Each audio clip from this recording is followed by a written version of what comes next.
I smiled at Thanksgiving and said I could not wait for our vacation. My mom did not even look up. She just laughed and told me vacation was for family, without me. A week later, my phone lit up with a pending cash advance of $7,940. The request location was 5 minutes from my parents' house. That was when I whispered, "Okay, you want without me? You are about to get it. With interest. My name is Piper Davis. I am 33 years old, and I live in Seattle, where the rain acts as a natural barrier between my apartment and the rest of the world. I work as a senior project manager at Copperline Creative Systems, a firm that specializes in crisis management for corporate branding. My job description essentially boils down to two things. One is managing impossible deadlines that would make a lesser person crumble. The second is keeping a face so devoid of emotion that clients cannot tell if I'm listening to their complaints or mentally redecorating my living room. We call it the Copperline face. It is a mask of professional, impenetrable calm. I wear it 40 hours a week. I just never thought I would have to wear it at my parents' dining table in Plano, Texas. I had flown in for Thanksgiving with a specific kind of foolish hope tucked into my carry-on luggage. Every year, around late October, I would tell myself that this year would be different. I would convince myself that the distance between Seattle and Texas had softened the edges of our family dynamic. I told myself that my father, Gordon, would ask about my career with genuine interest. I imagined that my mother, Mary Ann, would refrain from commenting on my weight or my marital status. I hoped my brother, Derek, and my sister, Paige, would treat me like a sibling rather than a distant cousin they were forced to tolerate. The house in Plano looked exactly the way a family home is supposed to look in a holiday commercial. The driveway was swept clean. The wreath on the door was made of authentic dried autumnal leaves. Inside, the air smelled of sage, roasted turkey, and the expensive vanilla candles my mother burned to mask the scent of old resentments. We sat down to dinner at 6 o'clock in the evening. The lighting was perfect. My mother had dimmed the overhead chandelier to a warm, golden glow.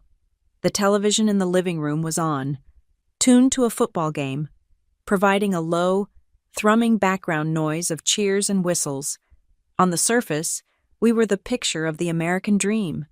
We had the china out, we had the crystal wine glasses, we had a turkey that looked like it had been painted with lacquer, but the warmth was fake. It was the kind of warmth that comes from a space heater, intense and localized, but leaving the corners of the room freezing cold. I sat between Derek and the wall.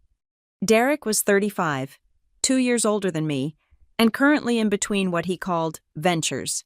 He spent the first 20 minutes of the meal talking about a cryptocurrency scheme he was sure would pay off by the first quarter of next year. "You just do not understand the volatility." "Piper," he said, reaching across me for the mashed potatoes without asking, "you are too corporate. You like the steady paycheck. Real wealth takes risk." I slowly cut a piece of turkey. I did not mention that my steady paycheck had covered his car insurance for the last 6 months. I just nodded. Across the table, Paige was scrolling through her phone while feeding her toddler pieces of a roll.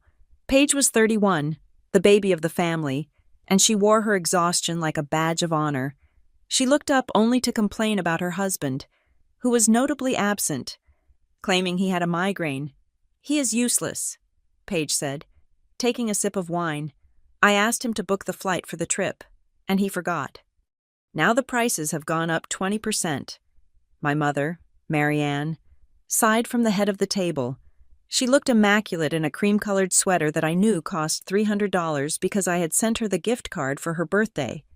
"Well, we will figure it out," Mom said, beaming a smile at everyone but me.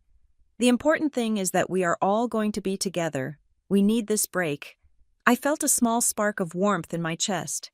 This was my opening. For the last 3 months, the family group chat had been buzzing about a week-long vacation to a resort in Florida. I had been the one to suggest the location. I had been the one to research the best dates to get the group rate.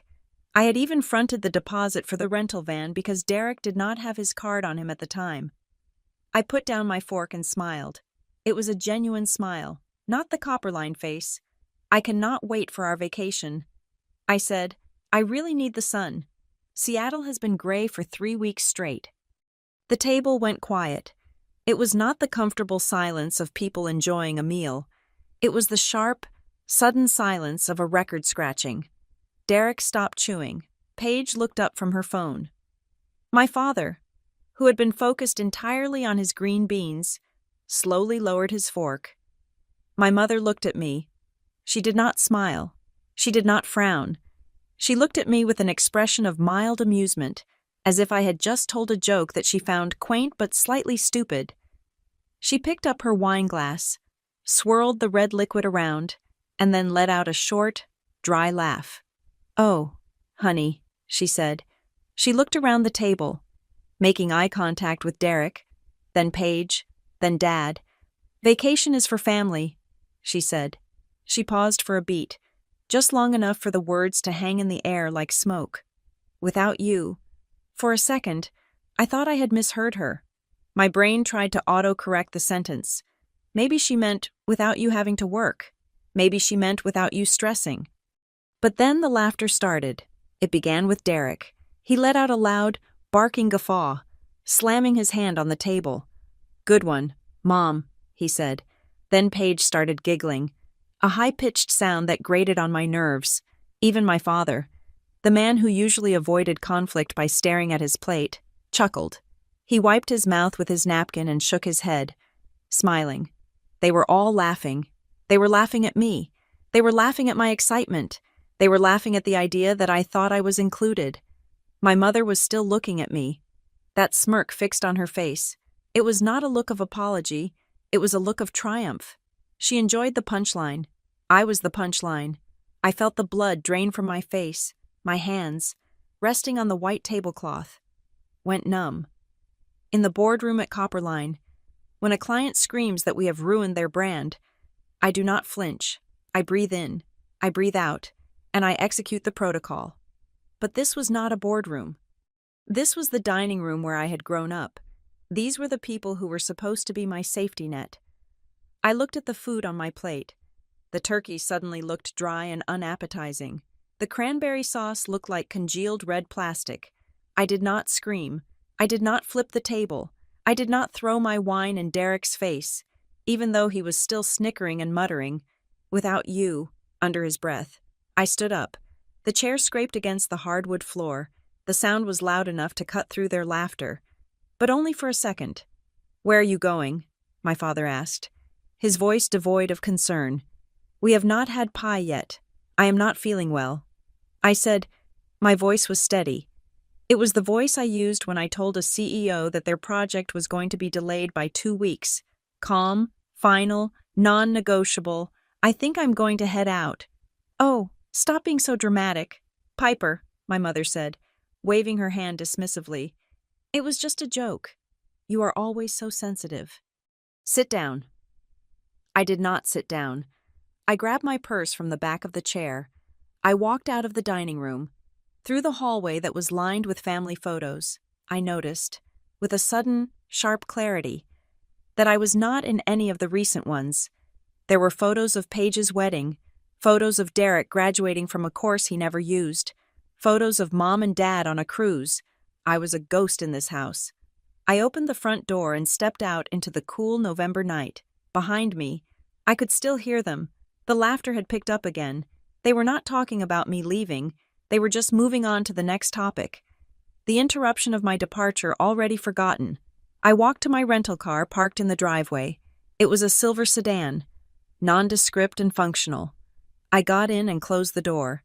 The sound of the latch clicking shut was the most satisfying thing I had heard all day. It sealed me in. It sealed them out. I sat there in the dark. I did not start the engine immediately. I stared at the garage door of my parents' house. I thought about the flight I had paid for to get here. $640. I thought about the rental car. $300. I thought about the groceries I had bought yesterday because Mom said she was short on cash until her pension check cleared. $215. I thought about the vacation. Vacation is for family. Without you. The words replayed in my head, looping over and over. It was not just an insult. It was a statement of fact. To them. I was not family. Family was the people who got to go to the resort. Family was the people who got to laugh. So what was I? I looked down at my hands, gripping the steering wheel. I was the resource. I was the safety net. I was the bank. I remembered the authorized user credit card. It was a card I had opened when I was 22, freshly graduated, and building my credit score. My mother had suggested I add her as an authorized user, just in case of emergencies. She said it would help her run errands for me if I was ever stuck at work. Over the last decade, the charges had been sporadic: a grocery run here, a gas station fill up there, small things I ignored because, well, she was my mother. But tonight, the math changed. They did not want me in Florida. They made that clear. They laughed about it, but they had certainly been happy to let me pay the deposit. I realized then that they did not want to cut me out completely. They wanted to cut me out of the joy, out of the memories, out of the respect. They wanted to revoke my rights as a human being, as a daughter, as a sister. But they wanted to keep my rights as a wallet. They wanted the vacation. They just did not want the donor to be present to spoil the mood. I reached for the ignition and turned the key. The engine purred to life. The dashboard lit up, casting a pale blue glow on my face. I looked at the house one last time. Through the sheer curtains of the dining room window, I could see the silhouette of my mother. She was raising her glass in a toast. Something inside me snapped. It was not a loud snap. It was the quiet, terrifying sound of a bridge collapsing in the distance. I put the car in reverse. I am done. I whispered to the empty car. I did not cry. Tears were for people who expected better. I knew better now. The sadness evaporated, replaced by a cold, hard clarity. It felt like the air conditioning in my office building sterile, efficient, and chilling. No one gets to laugh at my self-worth and then pick my pocket. I said. I backed out of the driveway, shifted into drive, and headed toward the airport. I did not look back. I had a flight to catch. And when I landed in Seattle, I had a lot of work to do, not for Copperline Creative Systems, for Piper Davis, because if vacation was without me, then everything else was about to be without me too. And unlike them, I knew exactly what that cost.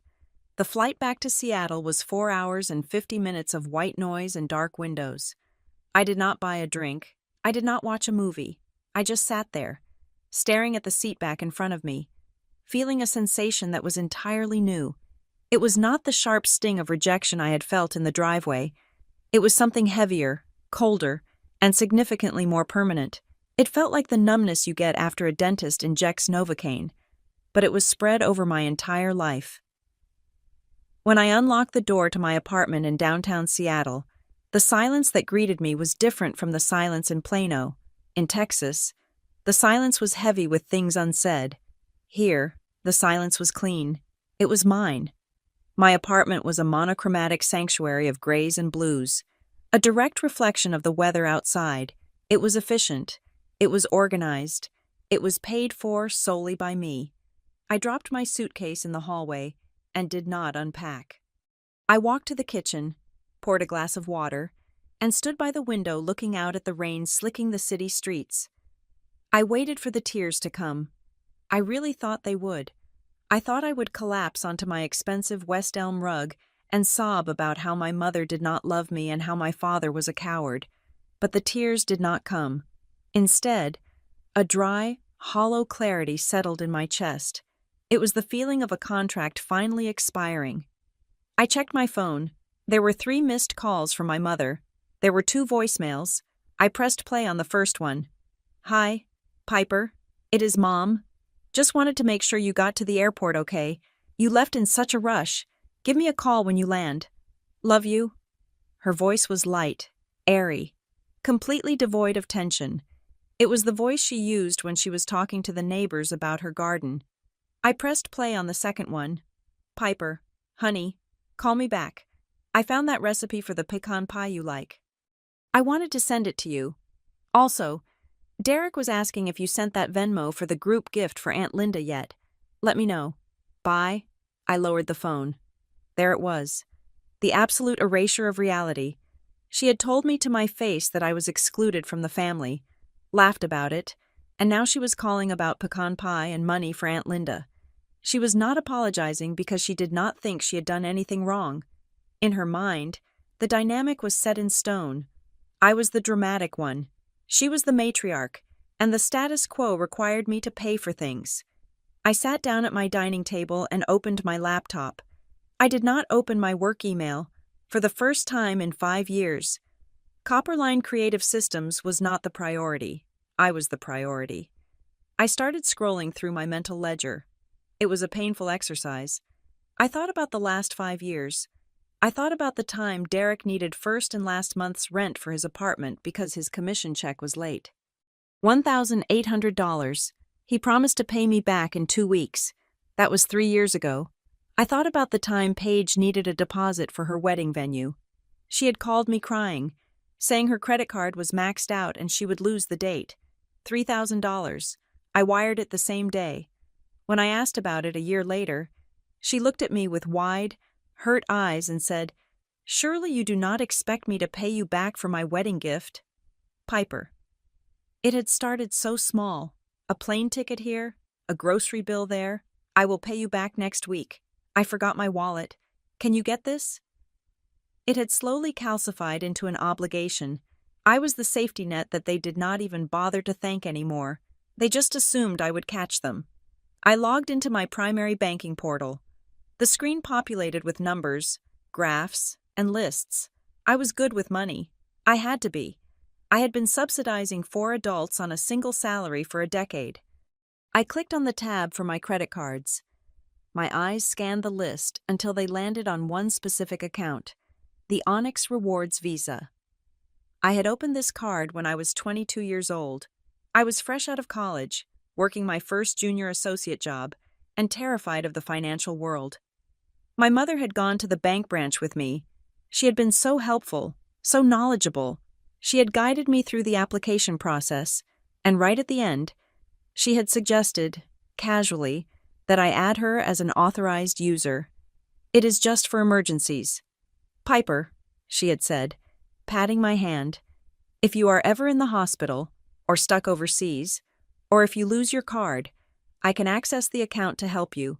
It is what families do." I had nodded, grateful for the support. I signed the paper.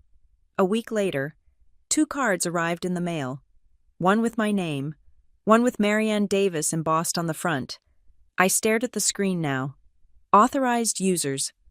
For 11 years. That card had been in her wallet.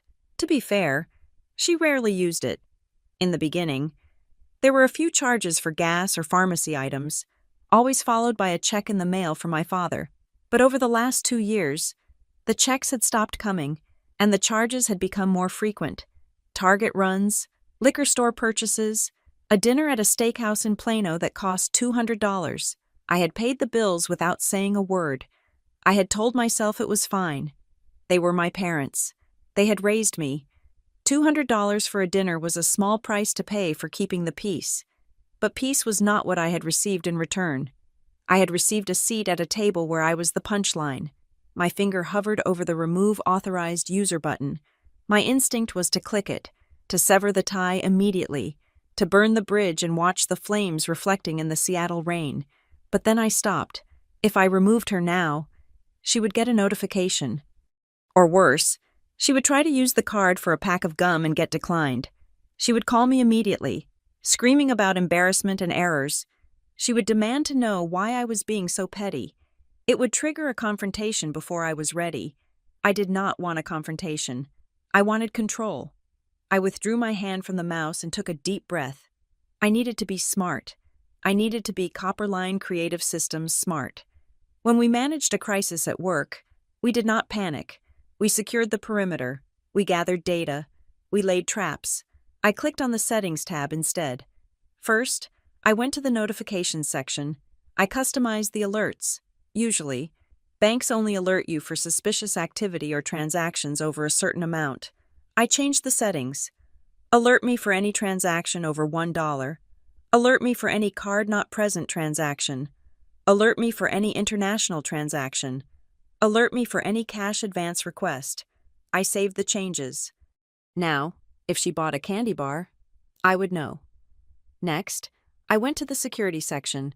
I looked at the password recovery options. The security questions were laughably simple. What is your mother's maiden name? What was the name of your first pet? What street did you grow up on? My family knew all of these answers. Of course they did. They were the answers. If my mother ever wanted to lock me out of my own account, she could do it in 30 seconds. She could reset my password, change the email address, and take full control of the credit line. I clicked edit. I changed the questions to things they could never guess. What is your favorite obscure philosophy book? What is the name of the coffee shop you visited in London in 2015? What is the model number of your first laptop? I typed in answers that were random strings of alphanumeric characters, recording them in my physical notebook that never left my purse.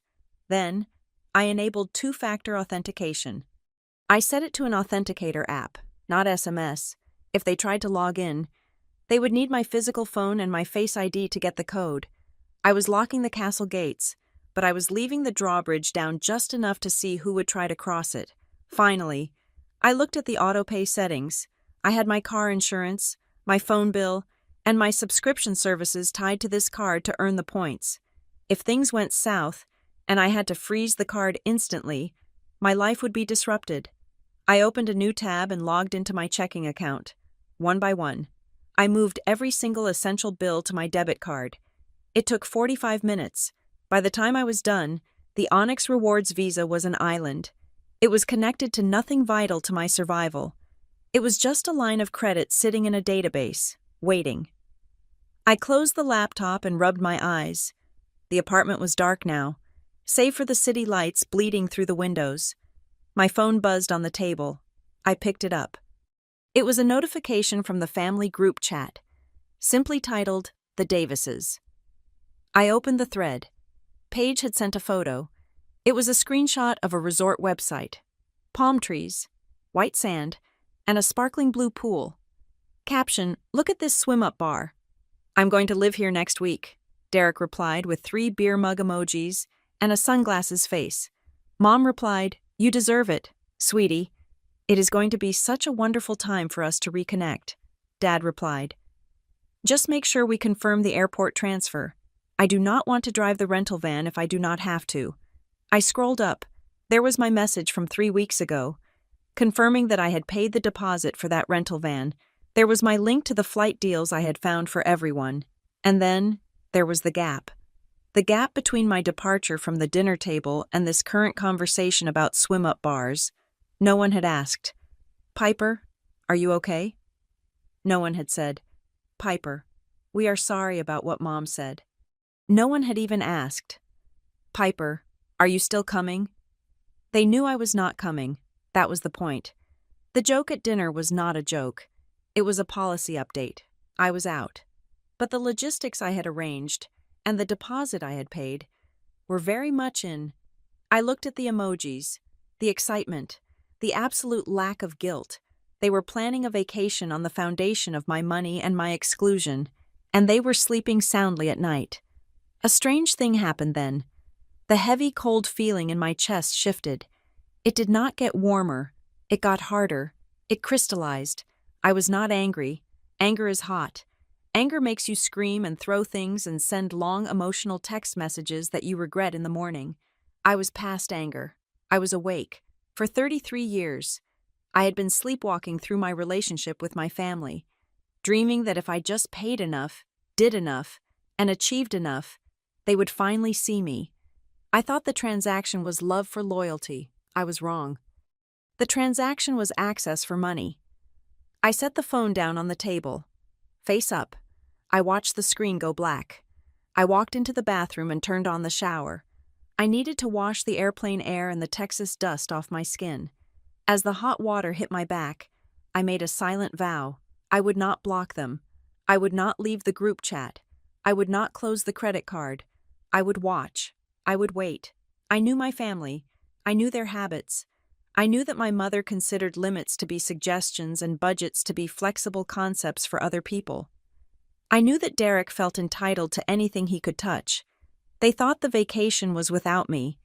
They were right, but not in the way they thought. The vacation was going to be without my subsidy, but they did not know that yet. I turned off the water and stepped out onto the bath mat. I looked at myself in the mirror. My eyes looked tired, but clear. The Copperline face was back, but this time, it was protecting the only client that mattered. I dried my hair, put on fresh pajamas, and went to bed, for the first time in years. I did not check my email before sleeping. I simply lay in the dark, listening to the rain, waiting for the inevitable notification that I knew was coming. It was not a matter of if, it was a matter of when, and when it arrived, I would be ready. It was exactly 1 week after Thanksgiving, a Thursday afternoon that was as gray and drizzling as every other Thursday afternoon in Seattle. I was sitting at my desk at Copperline Creative Systems, surrounded by the low hum of high-performance computers and the frantic typing of junior associates. We were in the middle of a launch for a tech startup that wanted to disrupt the pet food industry, and the deadline was tight. My screens were filled with Gantt charts, budget spreadsheets, and Slack notifications. I was in the zone. My pulse was steady. My coffee was cold. I was effectively a machine processing data. Then, my personal phone vibrated against the hardwood of my desk. It was not the standard buzz of a text message. It was the long, sustained vibration that I had programmed specifically for the high-priority alerts I had set up the night I returned from Texas. I picked up the phone. The screen was bright against the dim office lighting. The notification was from the Onyx Rewards app. Pending cash advance. I stared at the numbers. $7,940. I blinked. I read it again. $7,940. My brain, usually so good at finding patterns, momentarily stalled. That was not a grocery run. That was not a flight booking. That was a used car. That was a down payment. That was a significant percentage of my available credit limit. I tapped the notification to expand the details. Location Plano Branch, Coit Road. The air in my lungs seemed to vanish. I knew that branch. It was 5 minutes from my parents' house. It was the branch next to the grocery store where my mother bought her vanilla candles. It was the branch where I had opened my first savings account when I was 16. The precision of the location eliminated any possibility of fraud by a stranger. A hacker in Russia does not target a physical bank branch in Plano, Texas, to withdraw cash from a card owned by a woman in Seattle. This was not a mistake. This was a withdrawal. I stood up. My chair rolled back with a soft whir. I am stepping out for 10 minutes. I told the junior designer sitting across from me, handle the client if they ping. I did not wait for an answer.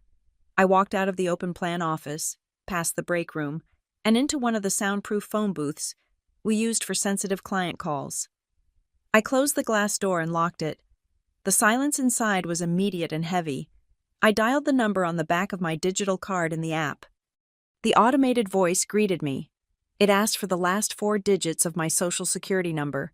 I punched them in. It asked for my mother's maiden name. I paused. My fingers hovered over the keypad.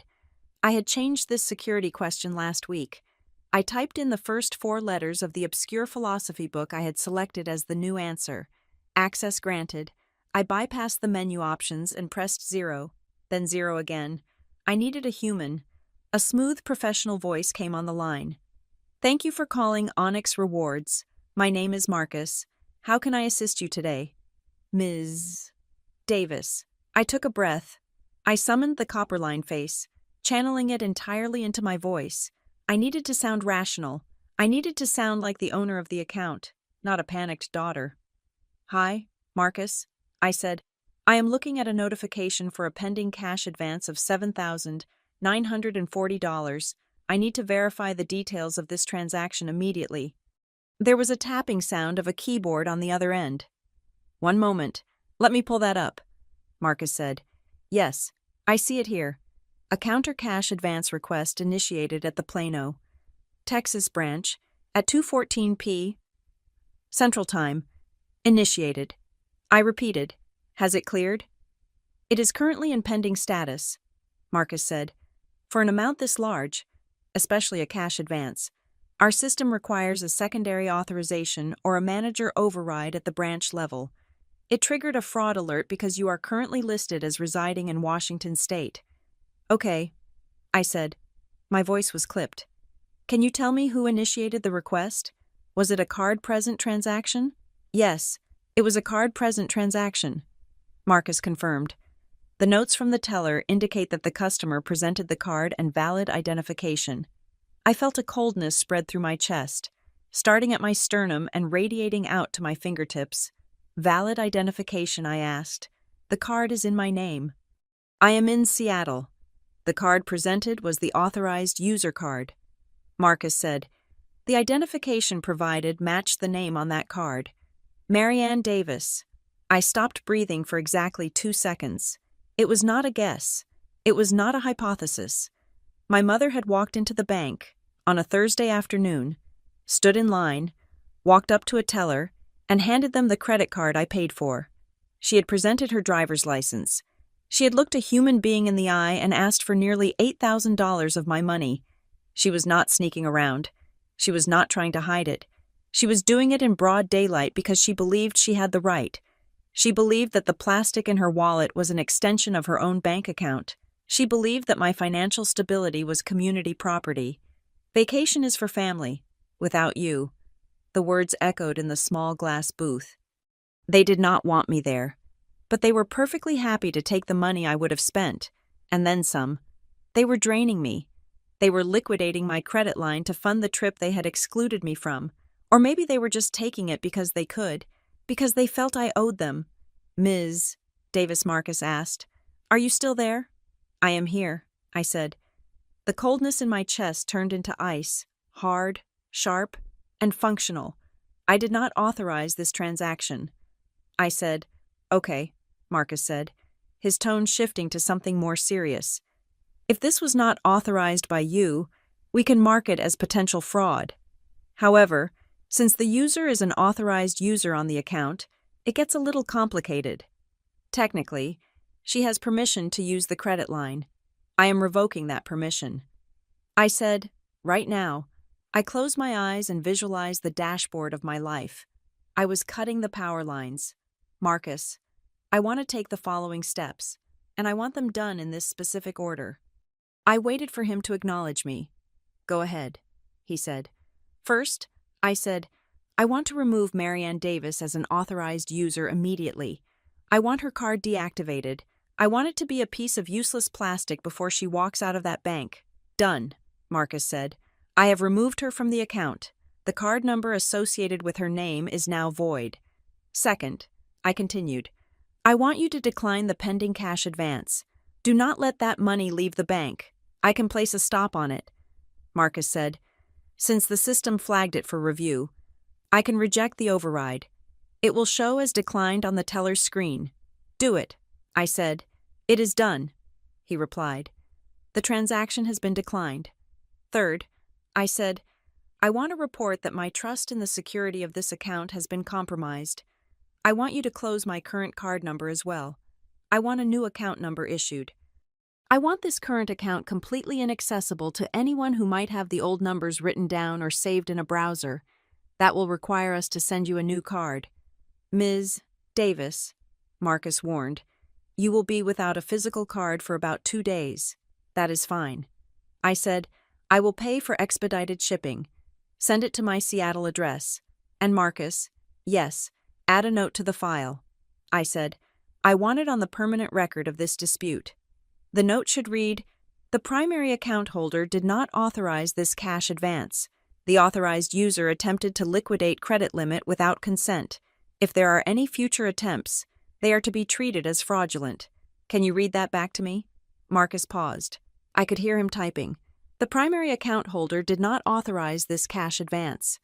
The authorized user attempted to liquidate credit limit without consent. Future attempts are to be treated as fraudulent. Is that correct?" "That is correct." I said.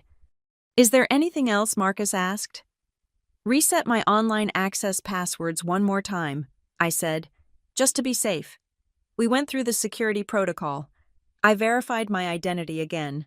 I set a new password that was 20 characters long and included symbols that were annoying to type on a phone keyboard. When we were finished, Marcus's voice softened slightly. I am sorry you are dealing with this. Ms. Davis, it is never easy when it involves family members. I looked at my reflection in the glass of the phone booth. My face was pale, but my eyes were dry. It is just business. Marcus, I said, thank you for your help. I hung up the phone. I stayed in the booth for a moment, staring at the screen of my phone. I opened the banking app again. I refreshed the page. The spinning wheel turned for an agonizingly long second. Then, the data populated. The line item for the cash advance was still there, but the status had changed. The yellow text that had said pending was gone. In its place was red text, declined. I felt a rush of adrenaline so potent it made my hands shake. I had done it. I had stopped the bleeding. For the first time in my life, I had not just rolled over. I had not just written the check to make the problem go away. I had slammed the vault door shut. My mother was standing in a bank in Plano right now. I could picture the scene.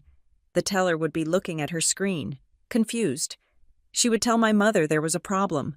My mother would smile, that tight, condescending smile, and tell the girl to check again. She would say there must be a mistake. She would say her daughter had plenty of credit, and then the teller would have to tell her, it has been declined. The card is no longer valid. The humiliation would be absolute, public, undeniable. I looked at the time. It was 2:25 p.m., Central Time. The transaction had been declined less than a minute ago. I knew what was coming next. I set my phone down on the small shelf in the phone booth and watched it. 3, 2, 1. The screen lit up. Incoming call, Mom. I watched it ring. The vibration buzzed against the shelf. An angry, persistent sound. I did not answer. The ringing stopped. 5 seconds later, incoming call, Dad. I watched that one ring too. Then a text message appeared at the top of the screen from Derek. Text. Piper. Pick up the phone right now. Mom is at the bank and there is a huge issue. Then another text from Paige. Text. What did you do? The phone started ringing again. Mom. It was like watching a breaking news story unfold in real time. The panic was radiating from Texas, bouncing off satellites, and landing in my quiet glass booth in Seattle. They were scrambling. The free ride had just hit a wall, and they were stunned. I felt a strange sense of detachment. It was like I was watching a group of people trying to open a door that I had welded shut. They could pound on it all they wanted. They could scream. They could blame the door. But it was not going to open. I reached out and silenced the ringer. I did not block them. Not yet. I wanted the record. I wanted the timestamps. I wanted the evidence of their desperation. I picked up the phone and unlocked the door of the booth. I walked back out into the office. The hum of the computers was the same. The rain was still falling against the windows. The junior designer was still typing furiously. Everything was exactly the same as it had been 10 minutes ago. Except for one thing. I was $7,940 richer than my family wanted me to be. I sat down at my desk, woke up my computer monitors, and looked at the Gantt chart for the pet food launch. Hey? Piper, the junior designer, asked. Looking up, client wants to know if we can push the review to 4 o'clock. I looked at him. I smiled. It was a real smile this time. Tell them 4 o'clock is perfect, I said. I am wide awake. My phone on the desk lit up again. Incoming call. Mom, 4 missed calls. I turned the phone face down. Let them call. Let them rage. The bank was closed. And so was I. The phone was not just ringing. It was vibrating with such intensity that it was slowly inching its way across the smooth surface of my desk. It looked like a frantic, possessed object trying to escape its own hardware.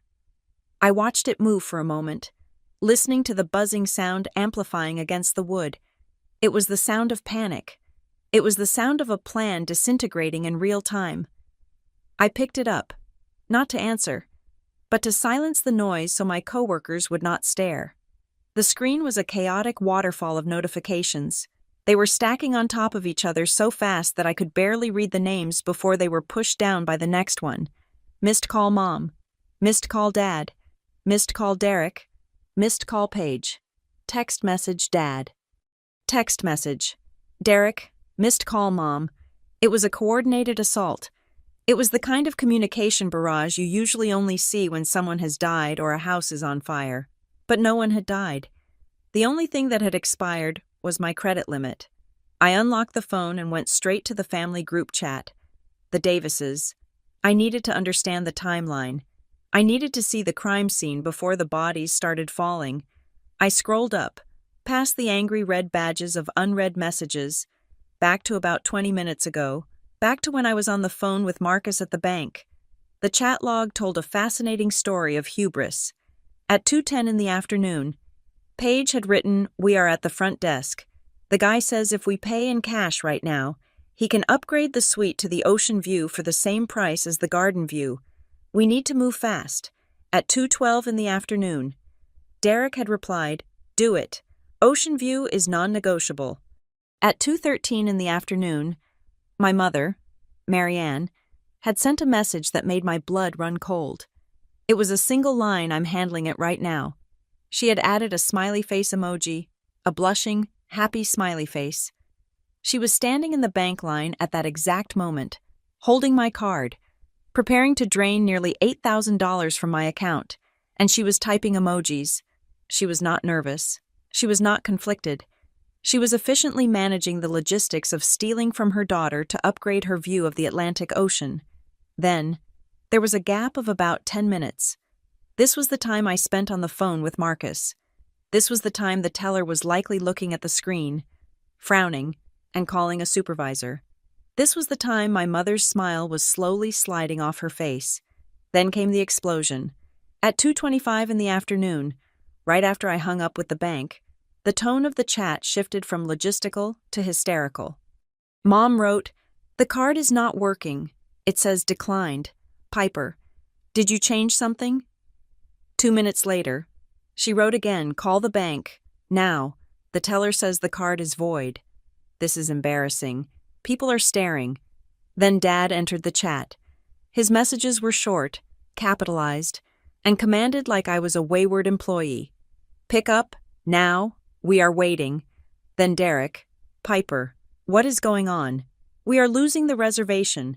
The guy cannot hold the suite forever." Then Paige, "This is a joke, right?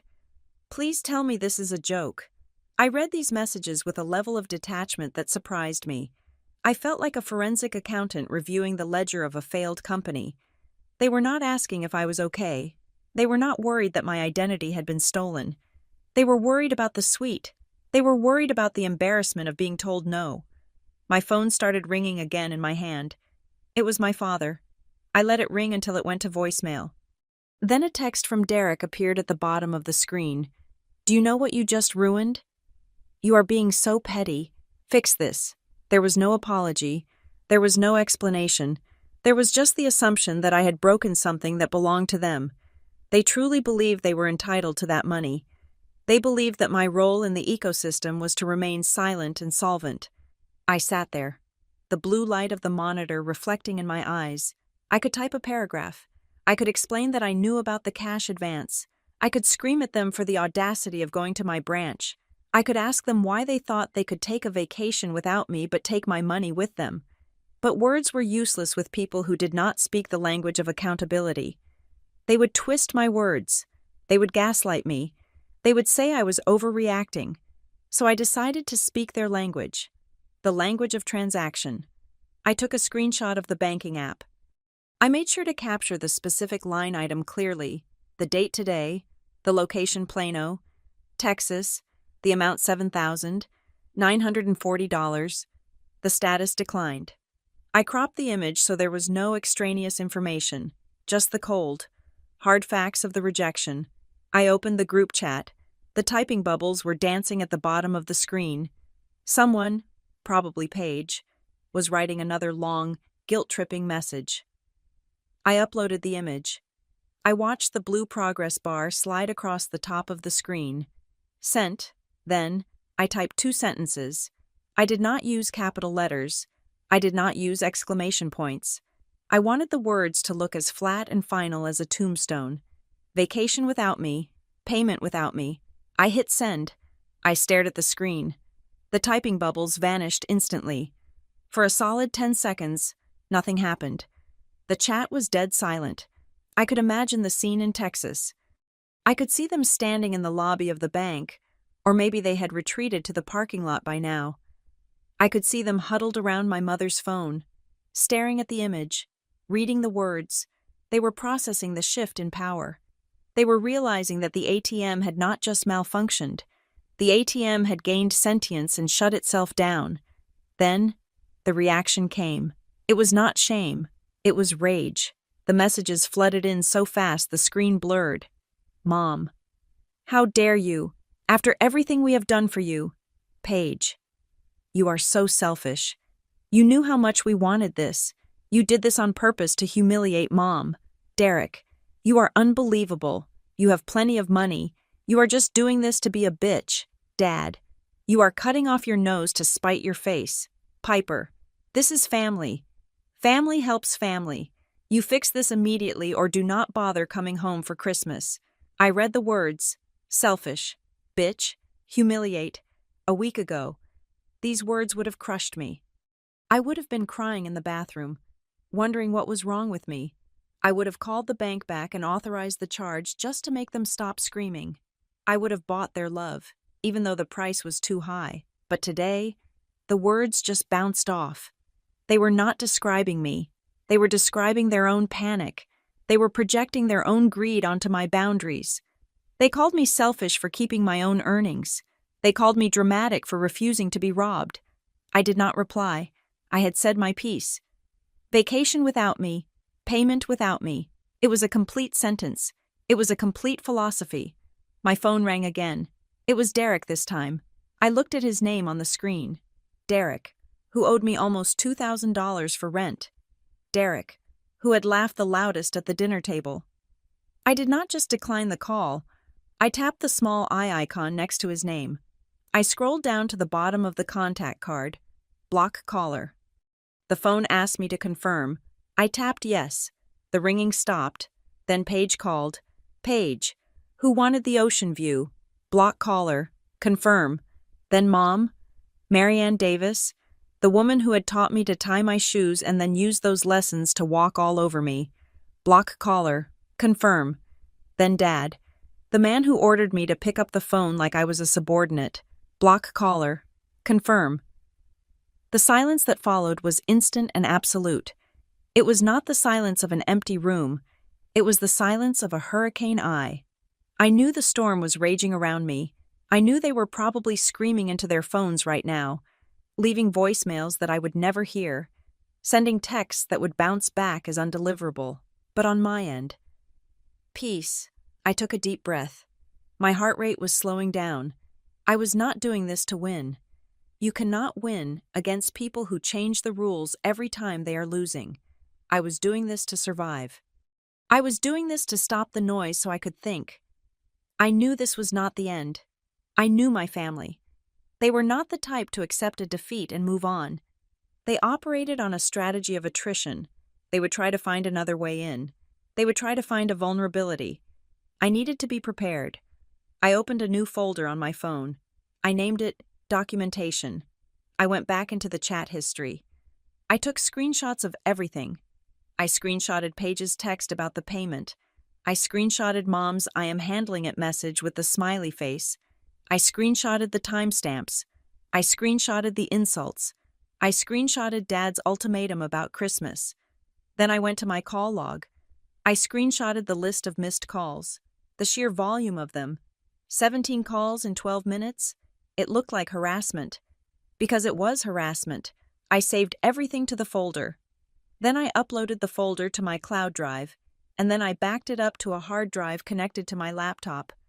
I felt a dark intuition stirring in my gut. This was going to get messy. They were desperate. They had likely already committed to expenses based on the assumption of my money. If they couldn't get the cash from me, they would look for someone to blame. They would rewrite the narrative. I needed to make sure my version of the truth was bulletproof. I looked at the time. It was now 2:45 in the afternoon. 30 minutes. That was all it took to sever a lifetime of financial dependency. I put the phone down on the desk. Face up this time. It was quiet. It was just a piece of glass and metal. It no longer held the power to hurt me. I turned back to my computer. The pet food launch was still waiting. The deadlines were still real. I picked up my mouse and clicked on a spreadsheet. I felt lighter. It was a strange sensation, like taking off a heavy backpack that you had forgotten you were wearing. I whispered to the empty office, "Try me." I was ready for the next round. I almost welcomed it, because for the first time, I wasn't playing their game. I was playing mine. And in my game, the bank was always closed. The silence in my apartment did not last long. It was a fragile, artificial peace that I knew was destined to shatter. I spent Friday working from home, my laptop set up on the kitchen island, my eyes darting to the front door every time the elevator chimed in the hallway. I had blocked their numbers. But technology is a hydra. You cut off one head, and another snakes its way in. It came through an email notification at 11 in the morning. It was from Paige. She had bypassed the block by using her work email address, something she usually claimed was strictly for professional use. The subject line was blank. The body of the message was 2 sentences that made the hair on my arms stand up. "We are coming to talk in person. You cannot ignore us forever." I stared at the screen.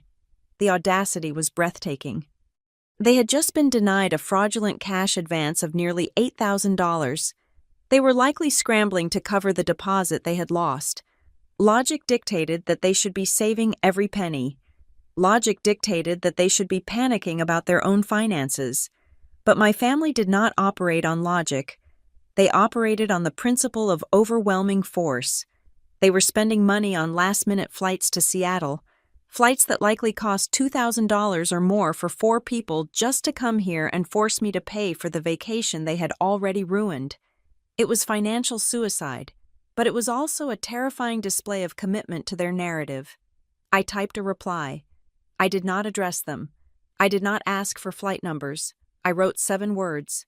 "Do not come. I will not open the door." I hit send. Then, I closed the laptop. I knew they were coming. I knew my mother. She believed that physical proximity was her superpower. She believed that if she could just get in my face, if she could just touch my arm and do that teary-eyed look she had perfected over 3 decades, I would crumble. She thought I was a locked safe, and she was the only one with the combination. I needed to change the lock. I put on my raincoat and went to the nearest electronics store. I bought a wireless video doorbell, the kind that adheres to the doorframe and connects to your Wi-Fi instantly. I did not ask for permission from my landlord. I did not care about the building aesthetics. I needed eyes on the hallway. I returned home and installed it. It took 10 minutes. The camera was small, black, and unobtrusive, but its blinking blue light sent a clear message: "I am watching." Then, I went downstairs to the lobby. The concierge, a man named Mr. Henderson, who usually only saw me when I was picking up packages, looked up in surprise. "Mr. Henderson," I said, keeping my voice steady, "I am expecting some unwanted visitors. My family is flying in from Texas. I have not invited them. I do not want them allowed up to my floor." Mr. Henderson frowned, adjusting his glasses. "Is there a safety concern?" "Ms. Davis," he asked. I thought about the word safety. Was I physically afraid of them? My father was 60, my mother was 5'4". Derek was loud but generally cowardly. They were not going to beat me up, but they were going to invade me. They were going to try to break into my mind, my sanctuary, and my wallet. That was a safety concern. "They are aggressive," I said, "and they are desperate for money. Please do not buzz them in. If they slip in behind someone else, I need you to know that they are trespassing. I will make a note of it," he said, typing into his terminal. "No access for the Davis family." I went back upstairs. I locked the deadbolt. I engaged the chain lock. I checked the video feed on my phone. The hallway was empty. The gray carpet stretched out, silent and vacant. I waited. The afternoon dragged on. The rain hammered against the glass of my living room window, blurring the city lights into streaks of gold and silver. I sat on my couch, my phone in my hand, watching the battery percentage tick down. 90%, 80%. At 7:14 in the evening, my phone vibrated. It was a sharp, urgent buzz that I felt in my teeth. Motion detected front door. I did not go to the peephole. I did not walk to the door. I stayed on the couch, my heart hammering against my ribs like a trapped bird. I unlocked my phone and tapped the notification. The screen filled with the live feed from the hallway. The fisheye lens of the camera distorted the image, curving the edges of the hallway so it looked like a tunnel. Standing there, bathed in the harsh fluorescent light of the corridor, were 4 figures. They looked like distorted caricatures of the people I had left in Texas. My father was standing closest to the door. His face was red, flushed with either anger or the exertion of travel. He was wearing his heavy raincoat, the one he usually only wore for funerals. Derek was behind him, leaning against the wall, looking hungover and furious. He was checking his phone, his thumb stabbing at the screen. Paige was standing with her arms crossed, shivering slightly in a denim jacket that was far too thin for Seattle in November. She looked annoyed, as if I had personally inconvenienced her by living in a city with weather. And then there was my mother. Marianne Davis was standing directly in front of the camera. She did not know it was there. She was using the reflection in the brass number plate on my door to fix her hair. She tucked a stray strand of gray blonde hair behind her ear. She smoothed down her eyebrows. She licked her lips to make them look moist. It was a performance. She was preparing her face. She was getting into character. I watched her take a deep breath, her chest rising and falling. Then, she reached out and knocked. Bang, bang, bang. The sound echoed through my apartment. Loud and violent. It was not a polite knock. It was a demand. "Piper," she called out. Her voice was muffled by the heavy wood of the door, but I could hear the tone perfectly. It was the voice she used when she wanted something. High-pitched, trembling slightly. "Piper, honey, are you in there?" I did not move. Bang, bang, bang. "We know you are home." "Piper." My father's voice boomed. "The concierge said you were in the building. Open this door." I watched on the screen as my mother shot my father a look, a sharp, warning glare. She wanted to play the good cop. "Gordon, stop," she hissed at him. Then she turned back to the door, leaning in close. "Piper, please, we are so worried about you. You just ran off without saying goodbye. We flew all the way here to make sure you are okay. Please, just open the door so we can see you." I felt a wave of nausea, worried. They were worried. They were worried about the $7,000. They were worried about the resort booking. They were not worried about me. If they were worried about me, they would have called the police for a wellness check.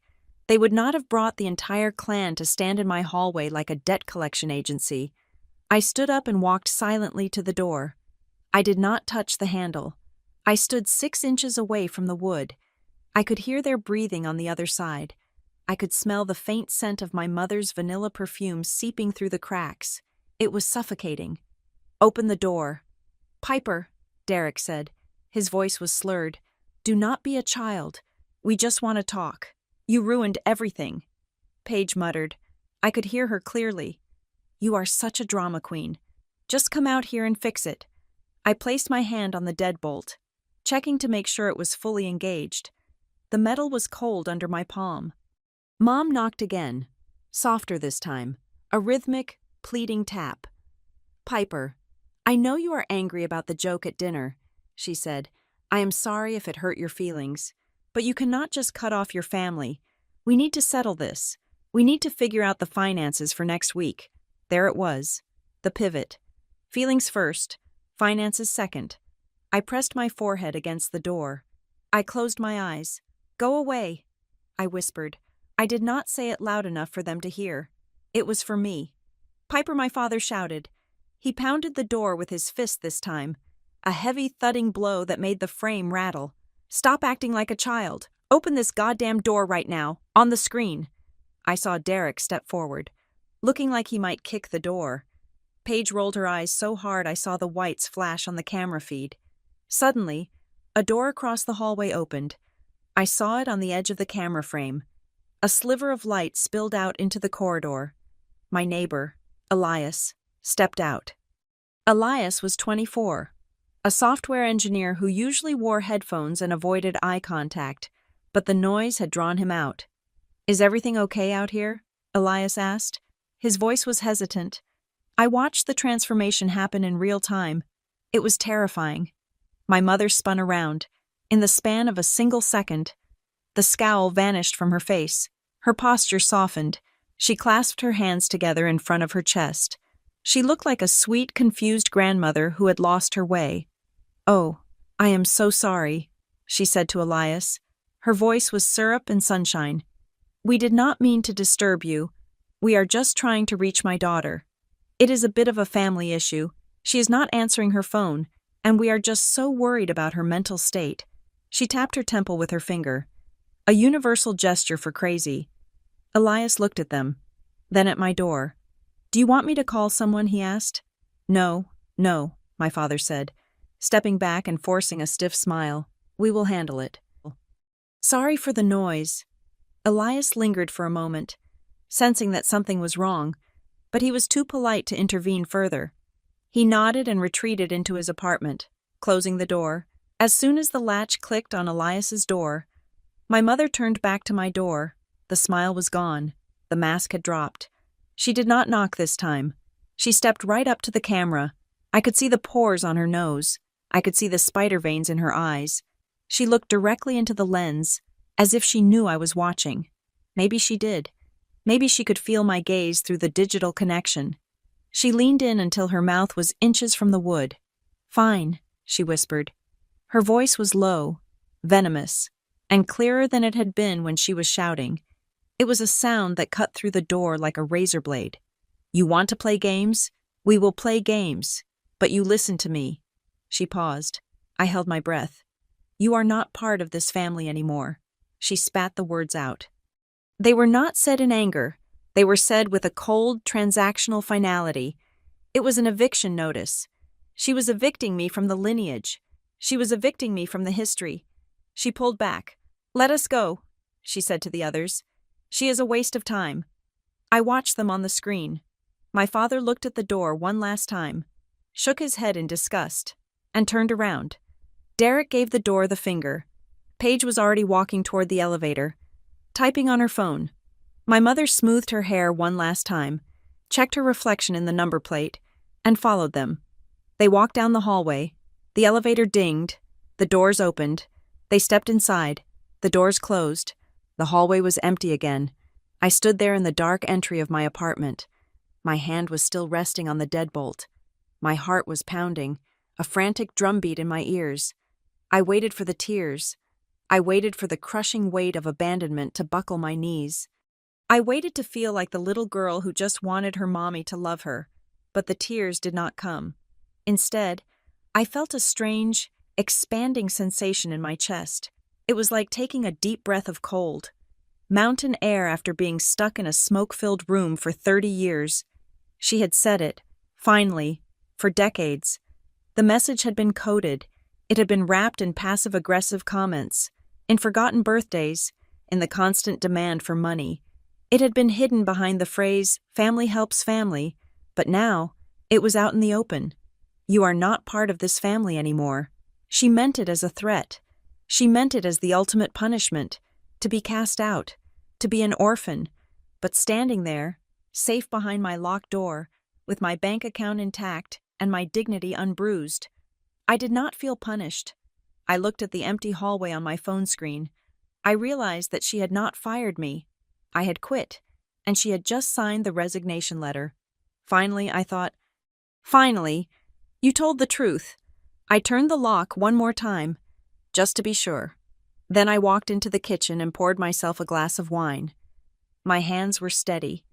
The apartment was quiet, and for the first time in my life, the silence did not feel lonely. It felt like freedom. Saturday morning arrived with the color of bruised slate. The rain had stopped, but the sky was a heavy, oppressive gray that seemed to press down on the roof of my apartment building.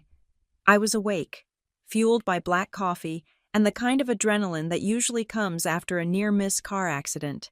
I was safe behind my locked door, but I knew the siege was far from over. The physical assault on my privacy had failed. So I knew, with the certainty of a meteorologist predicting a storm, that the atmospheric pressure was about to shift to the public sphere. At 9 o'clock in the morning, my phone lit up. It was not a blocked number this time. It was Alyssa Vega, my best friend since college and the only person who knew the full, unvarnished history of the Davis family dynamic. Her message was short. Piper, do not freak out. But you need to check Facebook. Your mom just posted something. I felt a cold knot tighten in my stomach. I had not opened Facebook in months, specifically to avoid the curated reality my mother presented to the world, but I knew I had to look. In the world of crisis management, you cannot counter a narrative you have not read. I opened the app. I did not have to scroll far. It was right there at the top of my feed. Posted 45 minutes ago. It was a photo of an old leather-bound photo album, open to a blank page. The lighting was moody. The caption was a masterpiece of passive-aggressive storytelling. It is heartbreaking when you realize that the people you sacrificed everything for can turn their backs on you so easily. A mother's love is unconditional, but it seems that in today's world, loyalty has a price tag. We traveled so far to reconnect, only to be shut out in the cold. Literally, pray for our family. We are dealing with some very deep, very painful wounds right now. Family. First heartbroken prayers needed. I stared at the screen. My jaw ached from how hard I was clenching my teeth. She did not name me. That was her brilliance. If she had named me, she would look aggressive, by keeping it vague. She was the victim. She was the martyr. She was the saintly mother weeping over the empty page of her life, while the unnamed villain me laughed in the shadows. I clicked on the comments. They were already rolling in. A woman named Barbara, who I remembered as the gossip queen of my parents' church choir, wrote, "Oh, Marianne, I am so sorry. I can only imagine who you are talking about. Kids these days just do not understand the meaning of sacrifice. Sending you hugs." My Aunt Linda wrote, "Stay strong. Sister, you did everything for those kids. Shame on anyone who forgets where they came from." A random cousin I had not spoken to in 10 years added, "That is terrible. Family is everything. I hope they come to their senses." The anger flared up in my chest, hot and white. I wanted to type. My fingers hovered over the keyboard. I wanted to reply to Barbara and tell her that the sacrifice she was praising was actually an attempt to steal $8,000. I wanted to reply to Aunt Linda and tell her that the only thing I had forgotten was to change my banking password sooner. I wanted to post the screenshot of the declined transaction right there in the comments section and watch their digital sympathy evaporate. But I stopped. I took a breath. I pulled my hands away from the phone. That is what she wants. I whispered to the empty room. She wanted a reaction. She wanted me to explode. If I started arguing in the comments, if I started throwing accusations, I would look defensive. I would look emotional. I would look exactly like the unstable daughter she was painting me to be. She was baiting a trap, and she was waiting for me to step into it so she could snap the jaws shut and say, "See, I told you she was difficult." I was not going to give her that satisfaction. I was not going to be the crazy daughter. I was going to be the cold, hard wall that she crashed against. I closed Facebook. I did not like the post. I did not comment. I did not share it. Instead, I opened my laptop. I went to the folder I had created the day before, the documentation folder. I took a screenshot of her Facebook post. I took screenshots of the comments. I added them to the file. Then, I opened a new email draft. I addressed it to a lawyer named Sarah Jenkins. Sarah was a shark in a silk blouse, a woman I had worked with on a difficult contract negotiation for Copperline 2 years ago. She was expensive, she was terrifying, and she owed me a favor. Subject urgent. Cease and desist. Harassment issue. I typed out the summary. I attached the timeline. I attached the screenshot of the cash advance attempt. I attached the video file of them pounding on my door. I attached the screenshot of the Facebook post. I need a formal cease and desist letter sent immediately. I wrote, I want it sent via certified mail to their address in Plano, and I want a digital copy sent to their email addresses today. The terms are simple: no contact, no physical proximity to my home or workplace, no attempts to access my financial accounts, and no defamatory statements on social media that imply criminal or unethical behavior on my part. I hit send. 20 minutes later, Sarah replied, "Consider it done. I will have the draft to you within the hour.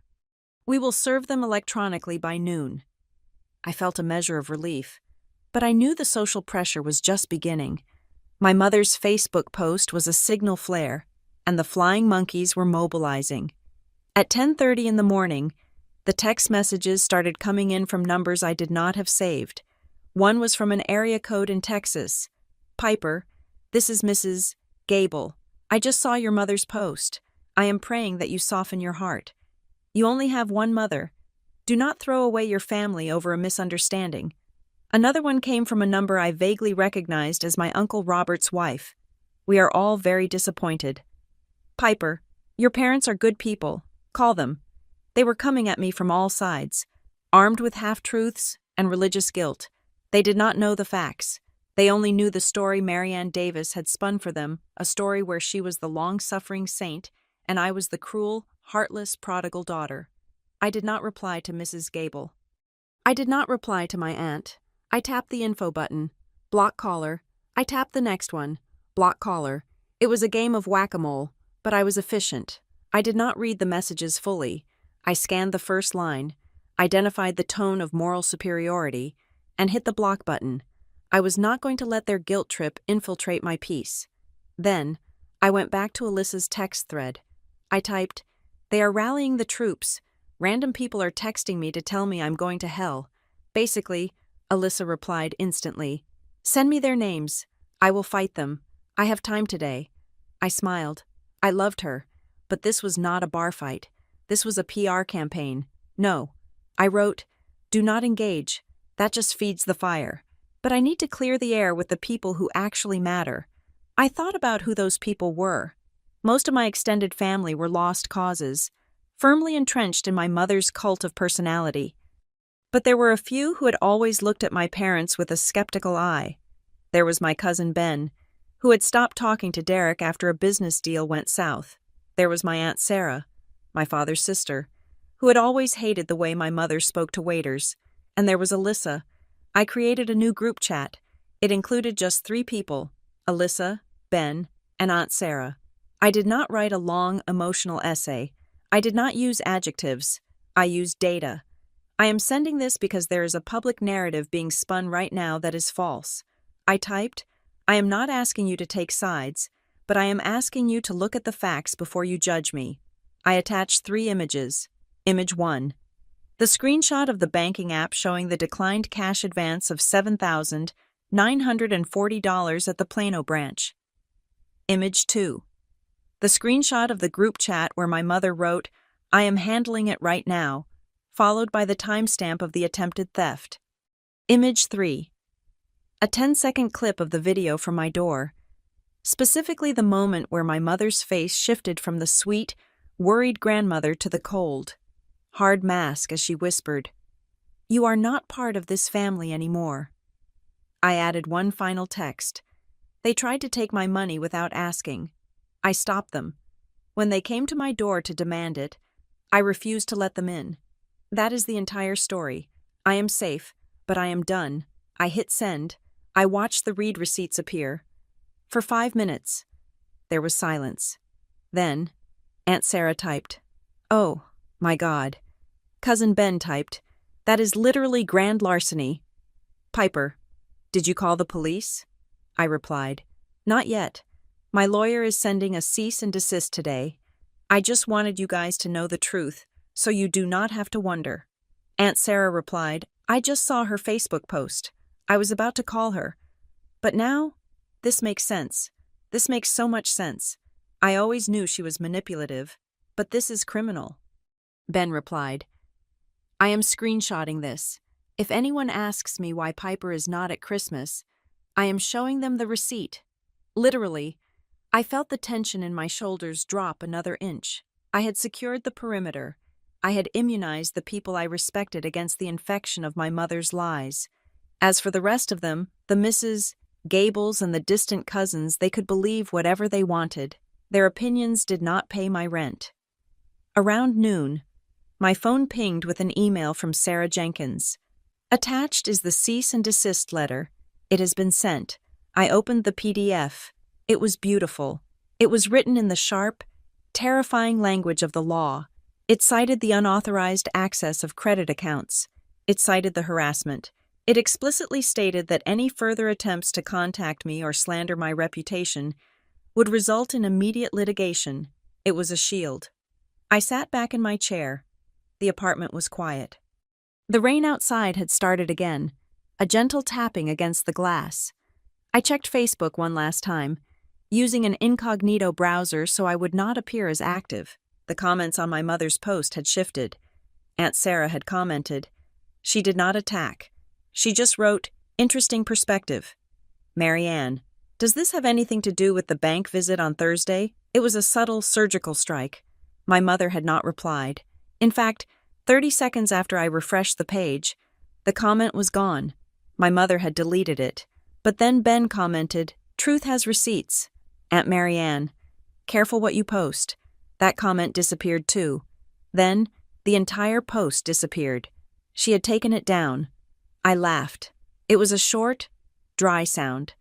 But it was genuine. She had realized that the narrative was not as controlled as she thought.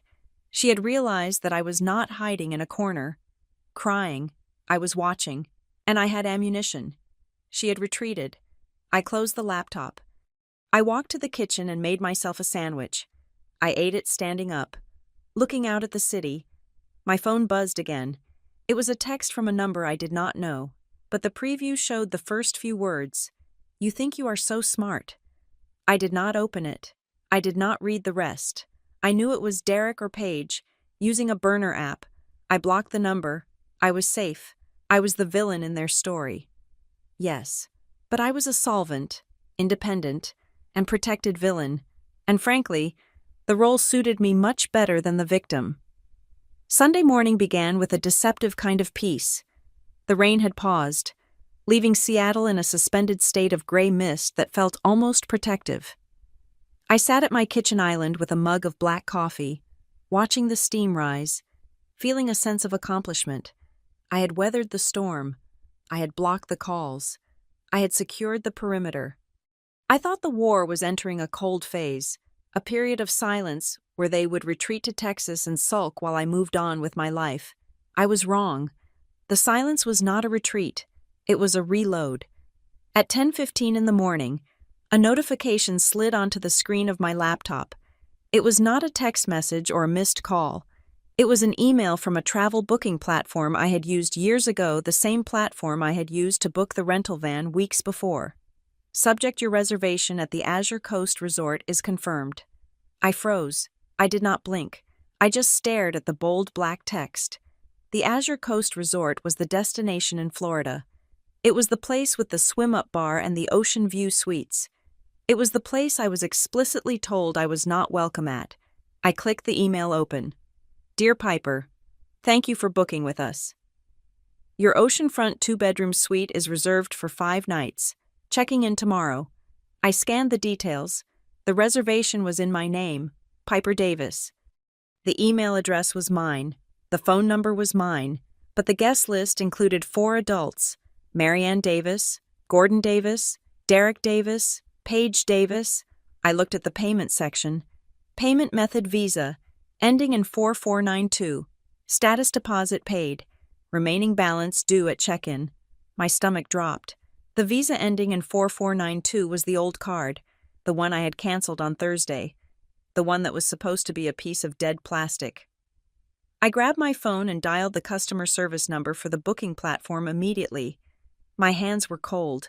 This was a new level of violation. They were not just trying to take my money. They were wearing my identity like a costume. A representative named Chloe answered after a 2-minute hold. "Thank you for calling. This is Chloe. Can I have your reservation number? I gave it to her." My voice was tight, vibrating with suppressed panic.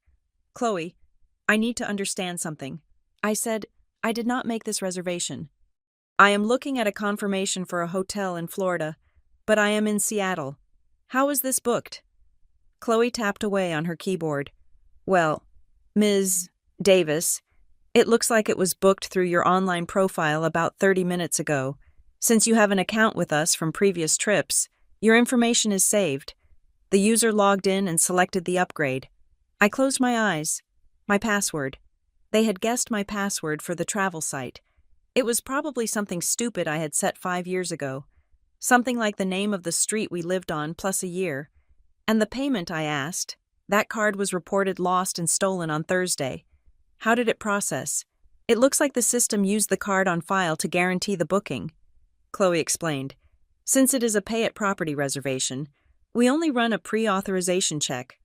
Sometimes, if the card is recently canceled, the token in our system still registers as valid for a hold until the bank fully rejects the handshake, which can take a few hours, but the card will definitely be declined when you try to pay the full balance of $4,200 at the front desk. I felt a wave of nausea. They knew the card would not work for cash. They knew they could not extract bills from an ATM, so they had pivoted. They had used my account to make the booking, using my credit rating as the collateral. Their plan was to show up at the resort, check in, and when it came time to pay, they would shrug. They would say, "Oh, put it on the room." They would run up a bill of $4,000, plus room service, plus drinks, and when the card was inevitably declined at the end of the stay, the resort would come after the person named on the reservation, me. They were not trying to steal my cash anymore. They were trying to trap me in a debt. They were trying to force me to pay the bill after the fact to save my credit score and avoid a lawsuit from the hotel. "Chloe," I said, my voice dropping an octave, "this is a fraudulent booking.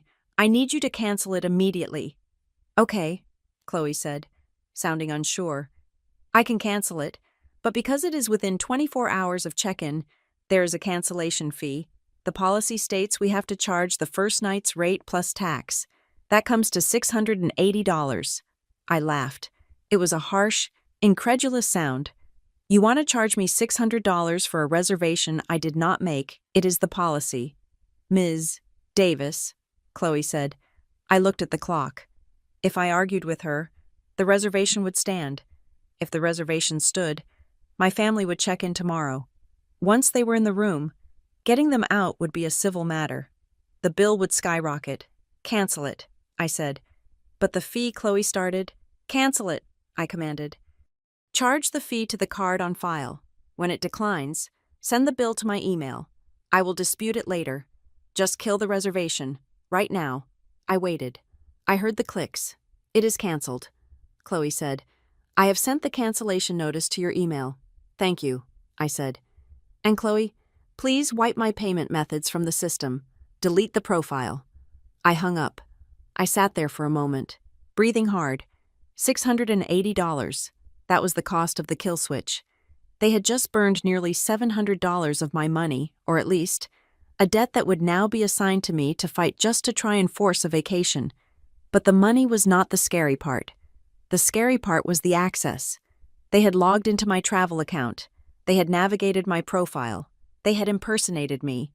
This was not a family dispute. This was identity theft.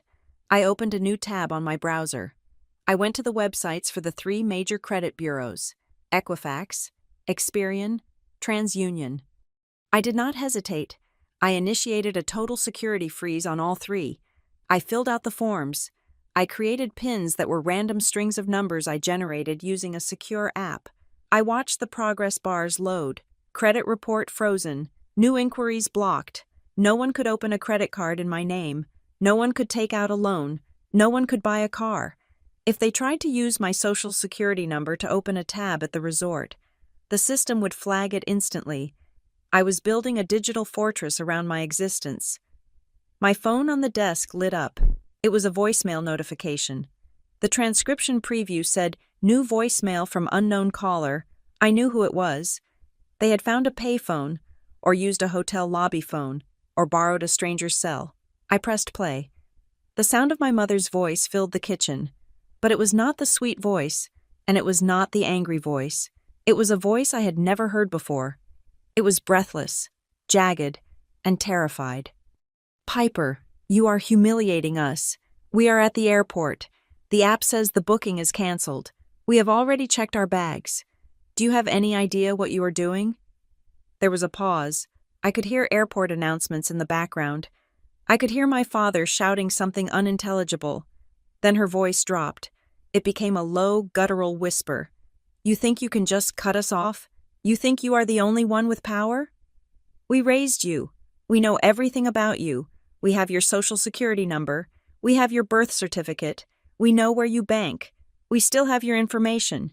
She emphasized the word information like it was a weapon. Don't make this worse. Piper, fix the booking, or we will start using what we know. The message ended. I sat there, frozen. The air in the kitchen felt suddenly thin.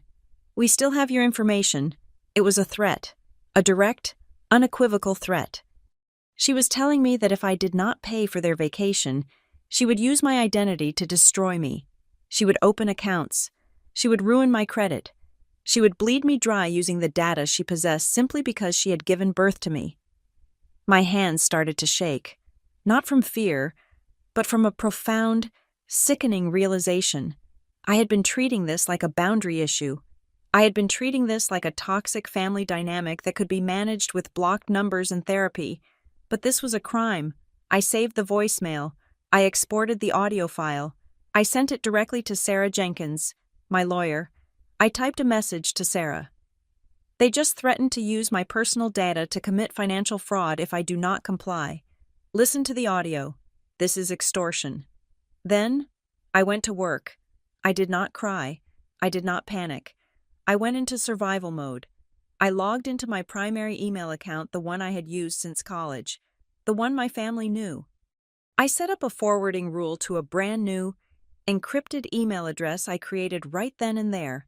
Then, I went through every critical service: my bank, my retirement fund, my health insurance, my company payroll portal, and changed the contact email to the new one. I changed every password. I used a random generator for everything. 64 characters of gibberish. I enabled two-factor authentication on everything that offered it, linking it to an authenticator app on my phone, not my phone number. I knew they could try to SIM swap me if they were smart enough, or if Derek knew a guy. I cut that line off too. I worked for 3 hours straight. I scrubbed my digital footprint. I removed my address from people search websites. I alerted my building management that my identity was compromised. By 2 o'clock in the afternoon, I was exhausted. My eyes burned. My fingers ached. But I was secure. I stood up and walked to the window.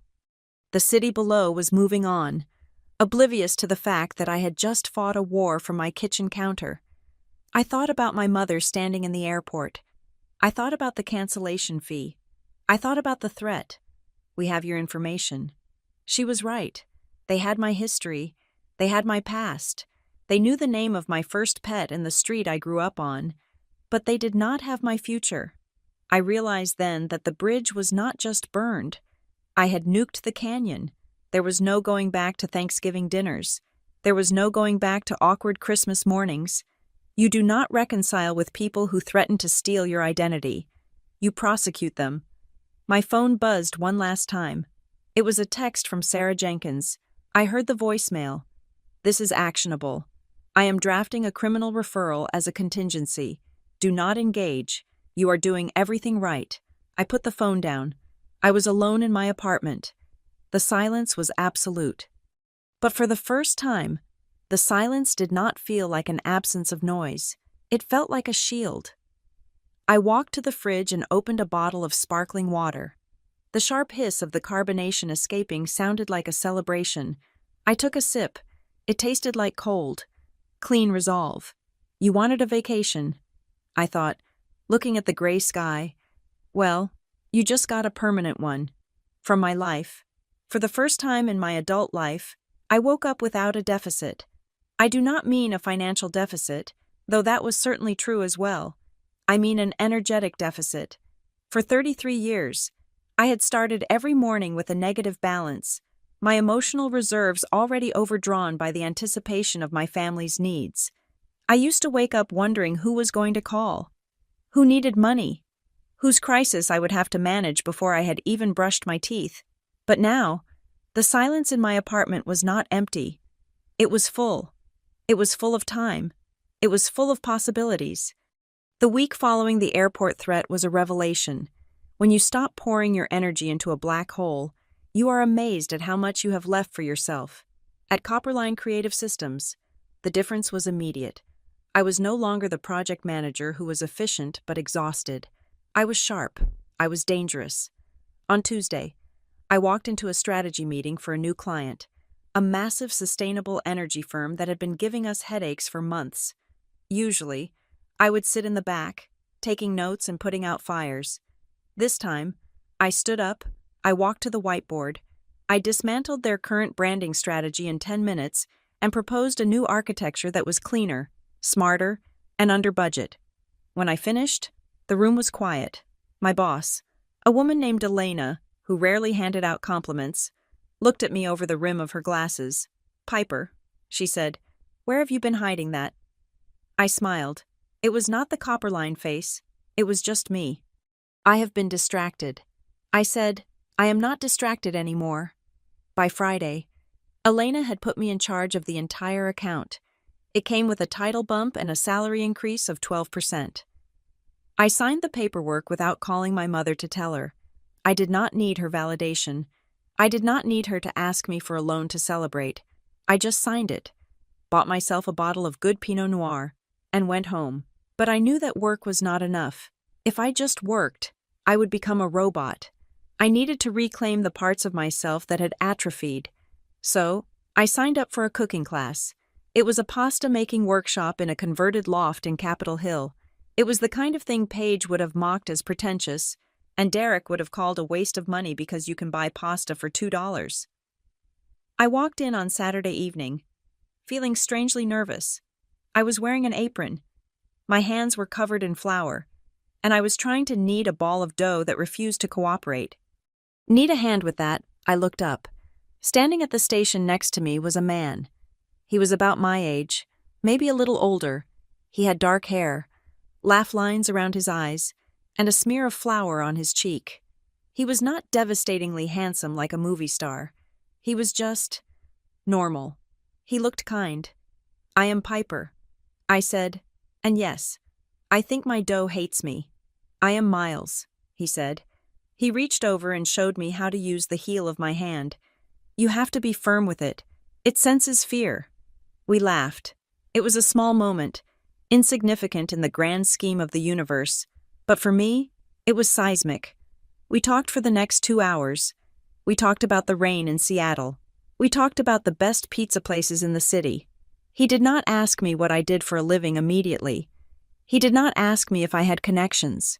He did not ask me for anything. He was just a man making ravioli, enjoying the evening.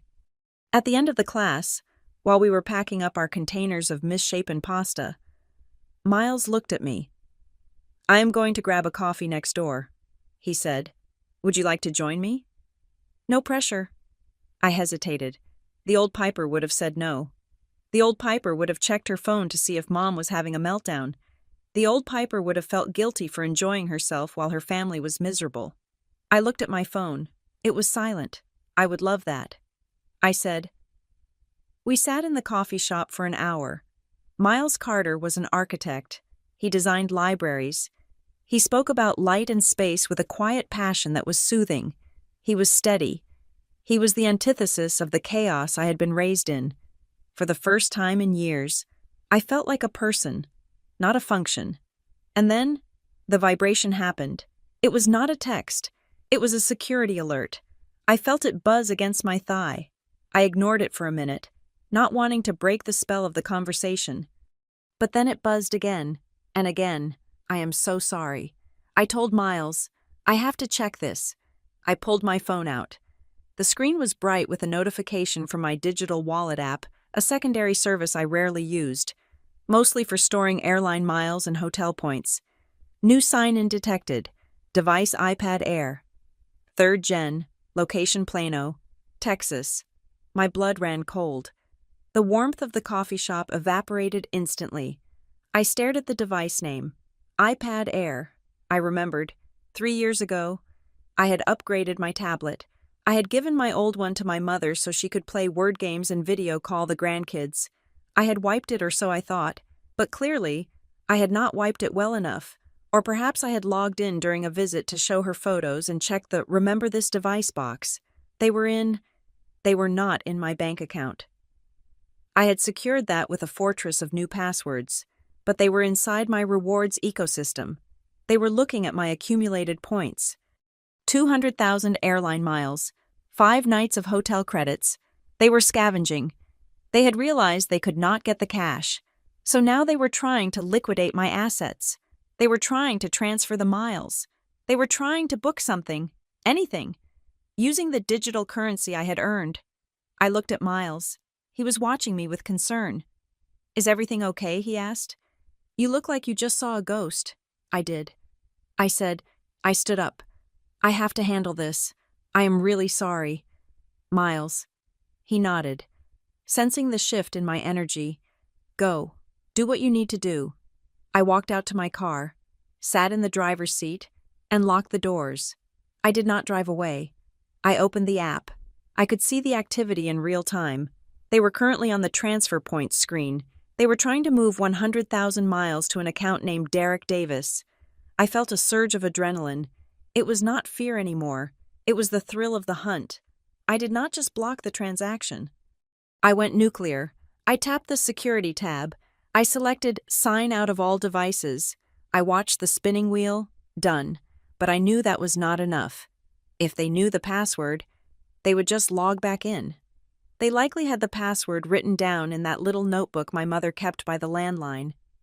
I hit change password. I typed in a new string of characters that was 30 digits long, a chaotic mix of symbols and numbers that I would have to memorize later. Then, I went to the security questions. This was their back door. This was how they had likely bypassed the two-factor authentication if the iPad was a trusted device.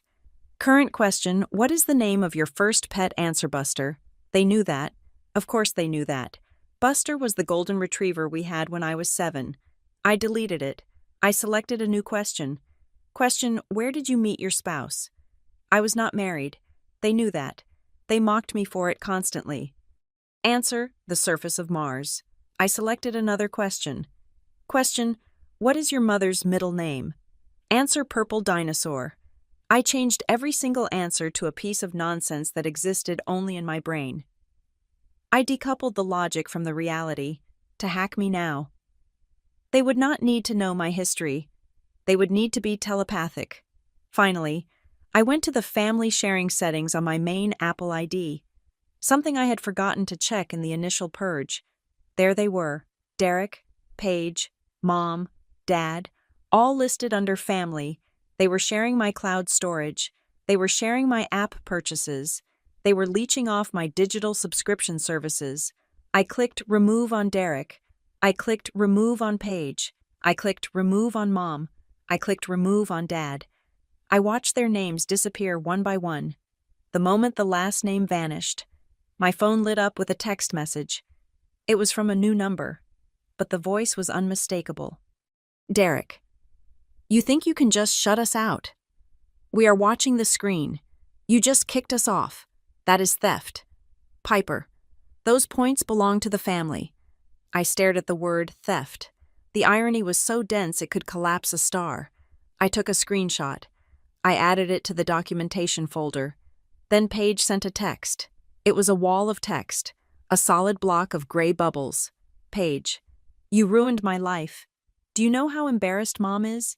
We are the laughingstock of the church. I had to pay for my own flight home. I maxed out my credit card because of you. You are a monster. I hope you die alone with your money. I read the words. Monster. Die alone. I felt a strange pang of pity. Not for myself, but for them. They were so small. They were so trapped in their own narrative of entitlement that they genuinely believed I was the aggressor for closing the vault. I did not reply. I remembered Sarah Jenkins' advice. Silence is not just a boundary. It is evidence. Every time you do not reply, you prove that you are the rational party de-escalating the conflict. Let them scream. We are printing the transcripts. I saved Paige's text. I blocked the new numbers. I sat in the dark car, listening to the rain drum against the roof. The attack had been thwarted. My miles were safe. My cloud storage was mine alone. But I realized something. I could not stay in Seattle next week. Next week was the week of the vacation I was supposed to pay for, the vacation I was excluded from. If I stayed here, I would be looking over my shoulder. I would be waiting for them to show up at my office. I would be checking the camera feed every 5 minutes. I needed to be physically gone. I needed to be somewhere they could not find me. Somewhere the cell service was spotty and the air was clean. I opened my travel app, the one they had tried to hijack. I searched for Whidbey Island. It was only a few hours away. A ferry ride across the Sound. But it felt like a different world. I found a cabin. It was small. It was perched on a bluff overlooking the water. It had a wood-burning stove and no television. The dates. The exact same dates as their Florida trip. I booked it. I paid with my new card. I did not post about it on social media. I did not tell anyone, not even Alyssa. I closed the phone. I thought about Miles Carter and his flower-covered hands. I thought about the way he listened. I thought about the surface of Mars. I started the car. I was not running away. I was running toward something. I was running toward a week where the only voice I would hear would be the wind in the trees and the thoughts in my own head. I drove home, the city lights blurring past me. Let them text. Let them try to guess the name of a purple dinosaur. I was going to an island, and for the first time, the isolation would be a luxury, not a punishment. The week I spent on Whidbey Island was a study in contrasts.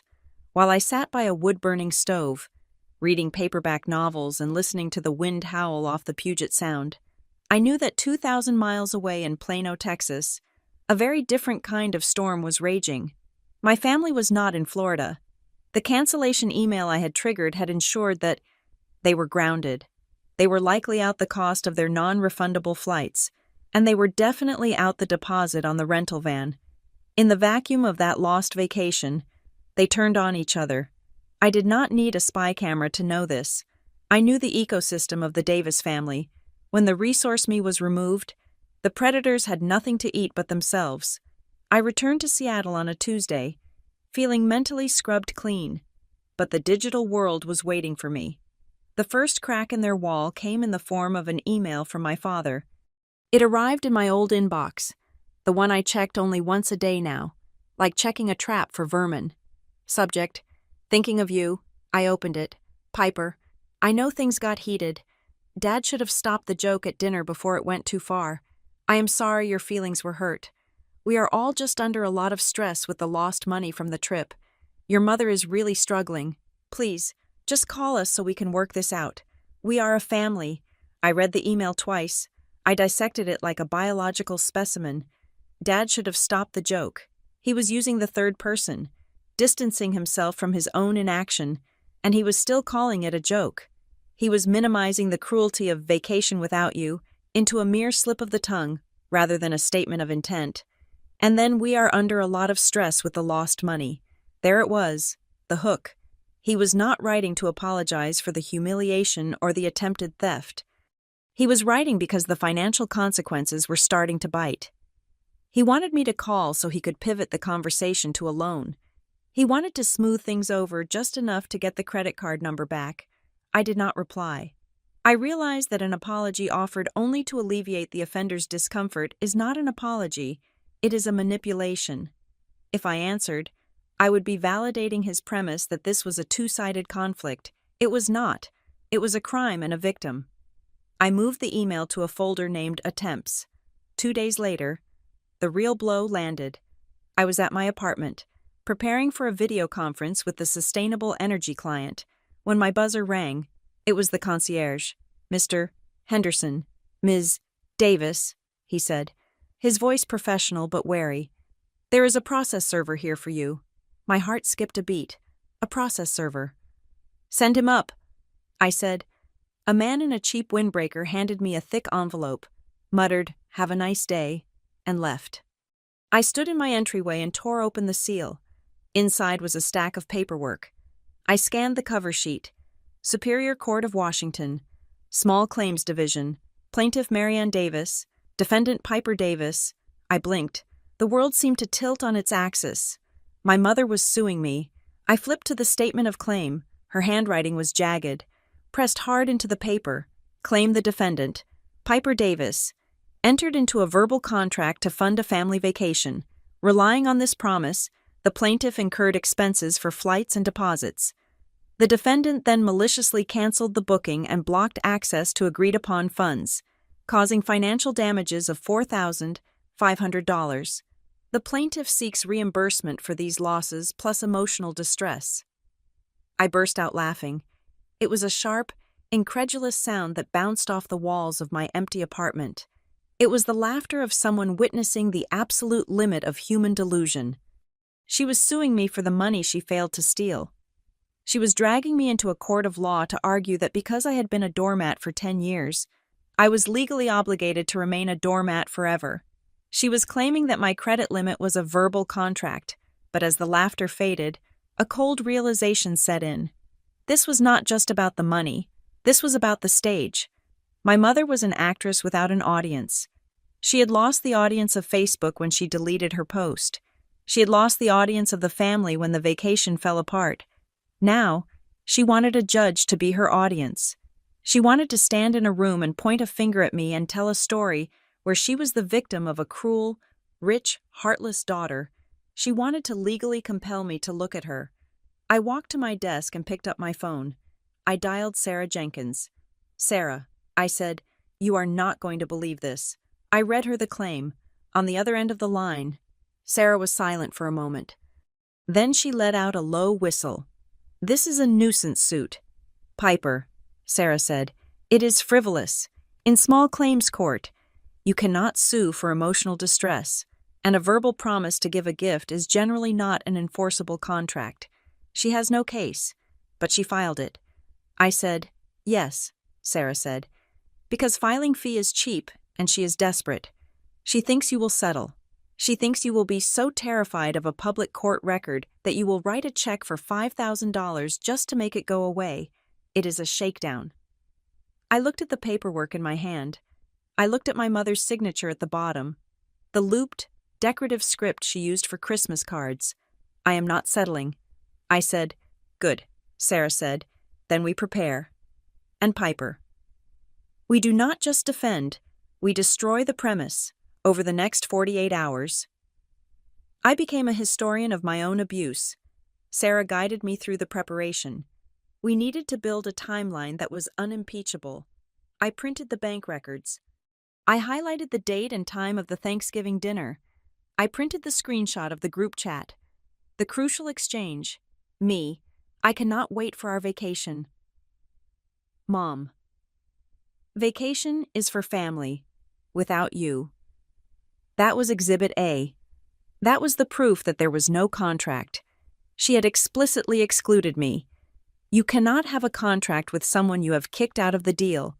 Then, Exhibit B, the notification. Pending cash advance, $7,940. The location, Plano, Texas. The status declined. Then, Exhibit C, the text message from Mom. I am handling it right now. The timestamp matched the bank attempt perfectly. And finally, the video file, the footage from my doorbell camera. The moment she whispered, "You are not part of this family anymore." I organized everything into a binder. I used color-coded tabs. I was treating this like a project for Copperline. My mother was the problem client, and the judge was the stakeholder I needed to win over. On Friday night, Alyssa came over. She brought a bottle of wine and a look of sheer disbelief. "I cannot believe she actually did it," Alyssa said, reading the court summons. "This is psychopathic behavior. Piper, she is willing to go on public record with this." "She thinks she is right," I said, sipping my wine. "That is the scary part. She has rewritten reality in her head. In her version, that money is hers. I am just the vault keeper who went rogue." Alyssa checked her phone. "Speaking of reality," she said, "my cousin just sent me something. Apparently, your mom is telling people at the church that you are going to settle before the court date." I raised an eyebrow. "Oh, really?" Alyssa nodded. She read from her phone.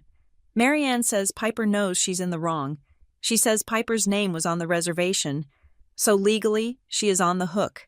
She says she is just teaching you a lesson about responsibility. I felt a flash of heat, but I tamped it down. Responsibility. I repeated. That was their entire strategy. They were banking on my shame. They thought that the piper who used to apologize for existing would resurface the moment a judge looked at her. They thought I would crumble under the weight of family duty. I stood up and walked to the hallway mirror. I looked at myself. I was wearing sweatpants and a t-shirt, but I looked different than I had a month ago. My shoulders were lower. My jaw was set. I am not settling. I told Alyssa's reflection in the glass, and I am not teaching her a lesson. I am handing her a receipt. I practiced what I would say. I knew that in small claims court, you do not get a lawyer. You have to speak for yourself. You have to stand there, 5 feet away from the person suing you, and tell your truth. I looked into my own eyes in the mirror. I practiced the opening line. Your Honor, there was no contract. There was an attempted theft. No, that was too aggressive. I tried again. Your Honor, the plaintiff explicitly stated I was excluded from this trip. I have the transcripts. Better, clinical, detached. I thought about the phrase my mother had used in the voicemail. We have your information. I thought about the years of, can you just cover this, and we will pay you back. I took a deep breath. Access is earned. I whispered to the mirror. It became my mantra. Access is earned. Access to my money. Access to my time. Access to my love. They had earned nothing. They had spent my capital and then sued me for closing the bank. The court date was set for the following Monday. It was a mandatory mediation session first, followed by a hearing if we could not agree. I knew we would not agree. I spent the weekend alone. I did not go to the cooking class. I did not text Miles. I needed to be sharp. I reviewed my binder until I had memorized every timestamp. Sunday night, I laid out my clothes for court. A navy blue blazer, a crisp white shirt, tailored trousers. It was my armor. It was the uniform of a woman who manages millions of dollars in corporate assets. A woman who does not get pushed around by people who think ocean view is a human right. I lay in bed, staring at the ceiling. I knew they were in Seattle by now. They had likely flown in using whatever credit cards they had left, convinced that the settlement check I would write them tomorrow would cover the debt. They were expecting a nervous, guilty daughter. They were expecting the version of me that they had created. They were in for a shock. I closed my eyes and let myself sleep. I needed the rest, because tomorrow, I was not just going to court, I was going to a funeral. I was going to bury the last lingering hope that my family could be saved, and I was going to walk away from the grave without looking back.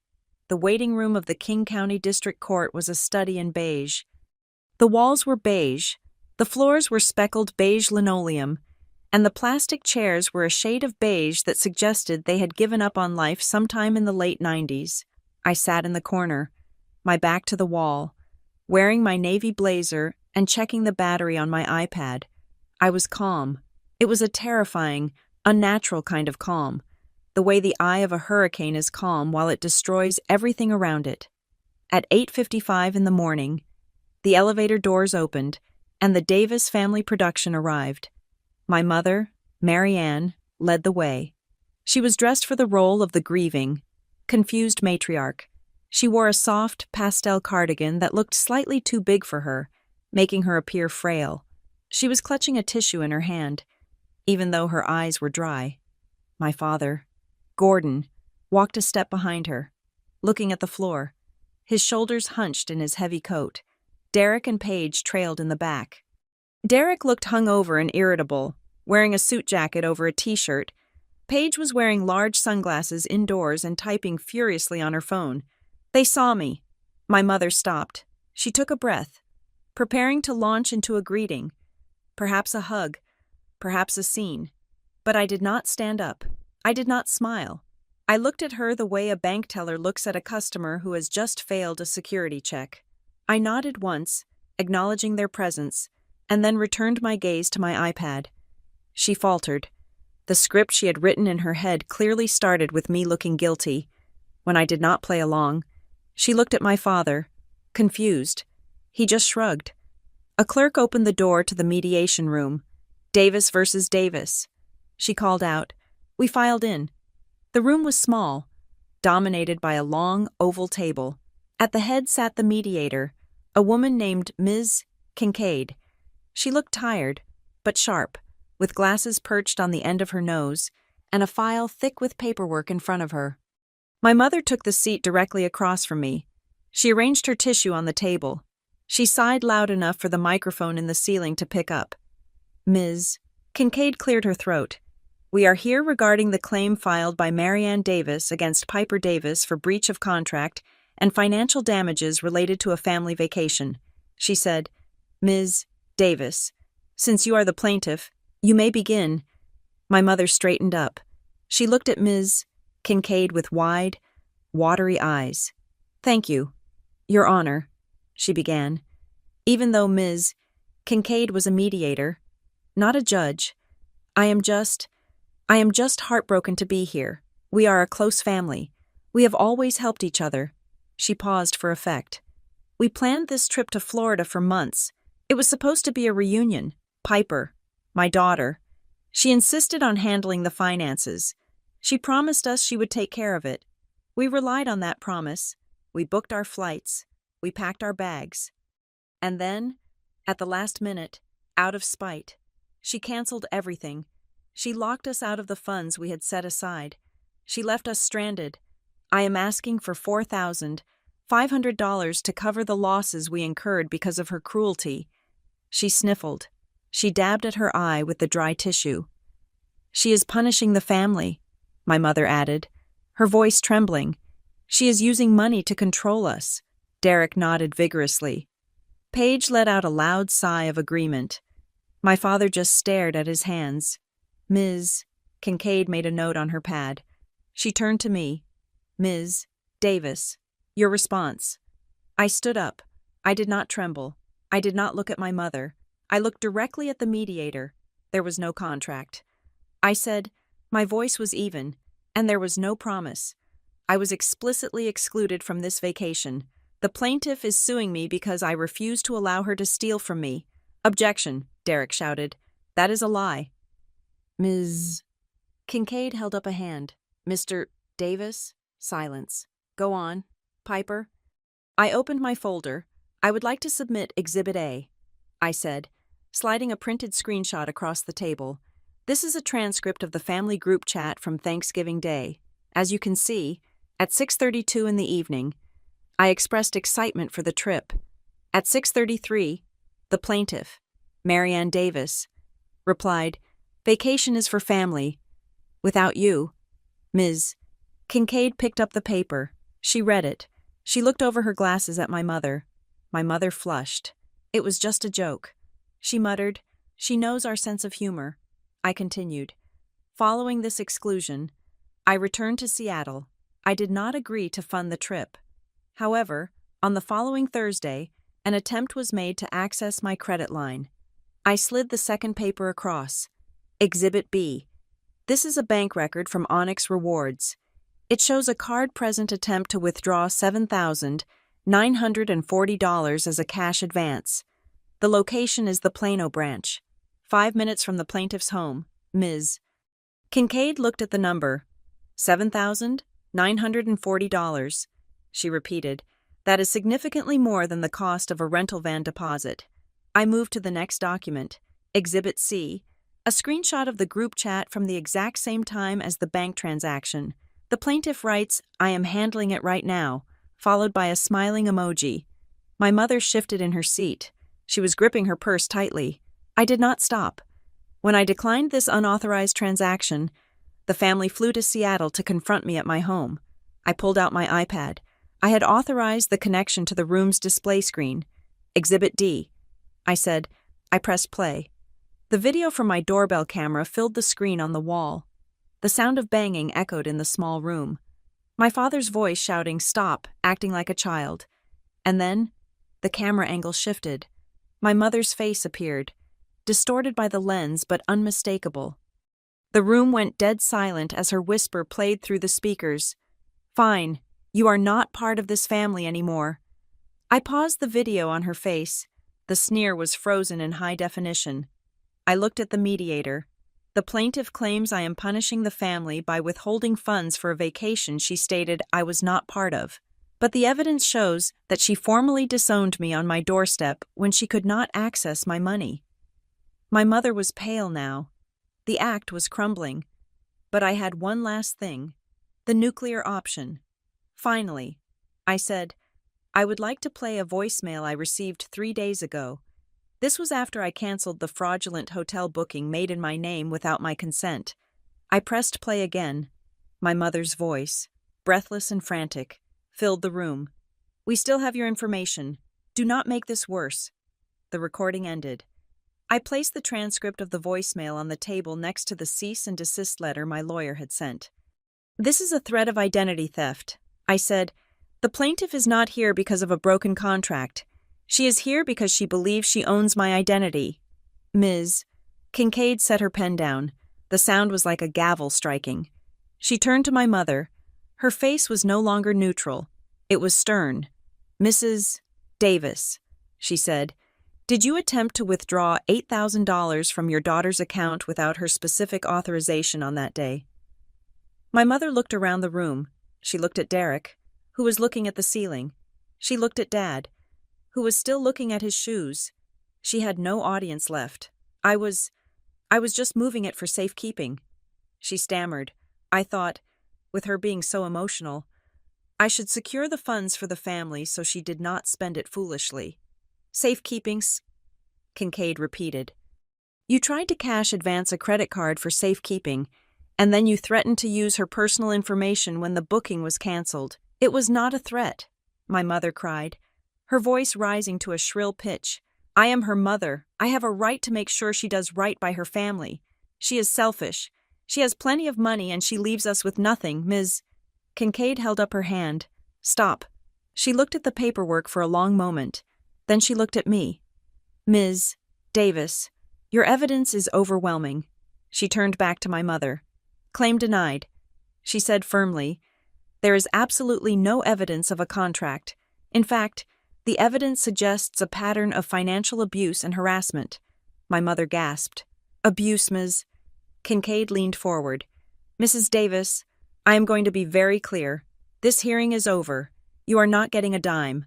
Furthermore, based on the voicemail I just heard, I am putting a note in this file. If you attempt to use your daughter's personal information to open accounts, access credit, or interfere with her finances in any way, you will be looking at criminal charges for identity theft and fraud. Do you understand me? My mother did not answer. She just sat there, her mouth opening and closing like a fish out of water. Do you understand me? Ms. Kincaid repeated. Louder. Yes, my father whispered. We understand. Dismissed. Ms. Kincaid said. I packed up my iPad. I closed my binder. I stood up and walked out of the room without looking back. I walked down the long hallway toward the exit. The air outside the room felt lighter, cleaner. I heard footsteps behind me. Piper, wait, it was my father. I stopped near the security checkpoint. I turned around. The 4 of them were standing there. My mother looked defeated, her cardigan sagging. Derek looked furious. Paige looked bored. My father looked tired. Piper, my father said, coming closer. Look, that went poorly. But we are still here. We are in Seattle. Maybe we can just go get some lunch. Talk this out. We can put this behind us. My mother looked up, a glimmer of hope in her eyes. Yes, she said, her voice wobbling. Let us just start over. Piper, we forgive you for the court thing. Just come to lunch. I looked at them. I really looked at them. They were waiting for the reset button. They thought that because the judge had said no to the money, we simply reverted to the default setting where I paid for lunch, and we pretended nothing happened. They thought the bond of blood was a suicide pact I was forced to honor. I adjusted the strap of my bag on my shoulder. I am not coming to lunch. I said, Piper, please. My father said, do not be like this. You won. Is that not enough? I shook my head. I did not win. I said, I just stopped losing. I looked at my mother. You said vacation was without me. I said, my voice was soft, but it carried in the echoey hall. I took a step back. You wanted vacation without me. Now, you get life without my access. I turned around and walked through the revolving doors. Piper, my mother screamed. Piper, get back here. I did not stop. I did not flinch. I walked out into the cool, gray morning of Seattle. I walked 3 blocks to the ferry terminal. I bought a ticket to Whidbey Island. An hour later, I was standing on the deck of the ferry. The wind was whipping my hair across my face. The city skyline was receding behind me, shrinking until the Space Needle looked like a toy. I held a paper cup of coffee in my hands. It was warm. I looked down at the dark, churning water of the Puget Sound. I thought I would feel sad. I thought I would feel the phantom limb of my family, the ache of the amputation. But as I watched the wake of the boat cutting through the water, creating a foaming white line of separation between where I was and where I had been, I realized something. I had not lost a family. I had lost a job. I had been fired from the position of the wallet, and I had quit the position of the doormat. I took a sip of the coffee. It was bitter and strong. I pulled my phone out of my pocket. I opened the contacts. I scrolled to Mom. Delete contact. I scrolled to Dad. Delete contact. I put the phone away.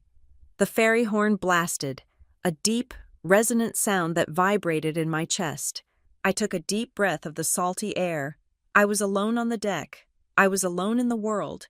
And for the first time in 33 years, the view was spectacular. Thank you so much for listening to Piper's story. I know family drama can be heavy, but sometimes setting a boundary is the only way to find yourself. I would love to know where you are listening from today. Drop your city or country in the comments below, so we can see how far this story has traveled. If you enjoyed this story, please make sure to subscribe to the Maya Revenge Stories channel. Hit that like button and smash the hype button to help this video get recommended to more people who might need a little inspiration to stand up for themselves. See you in the next story.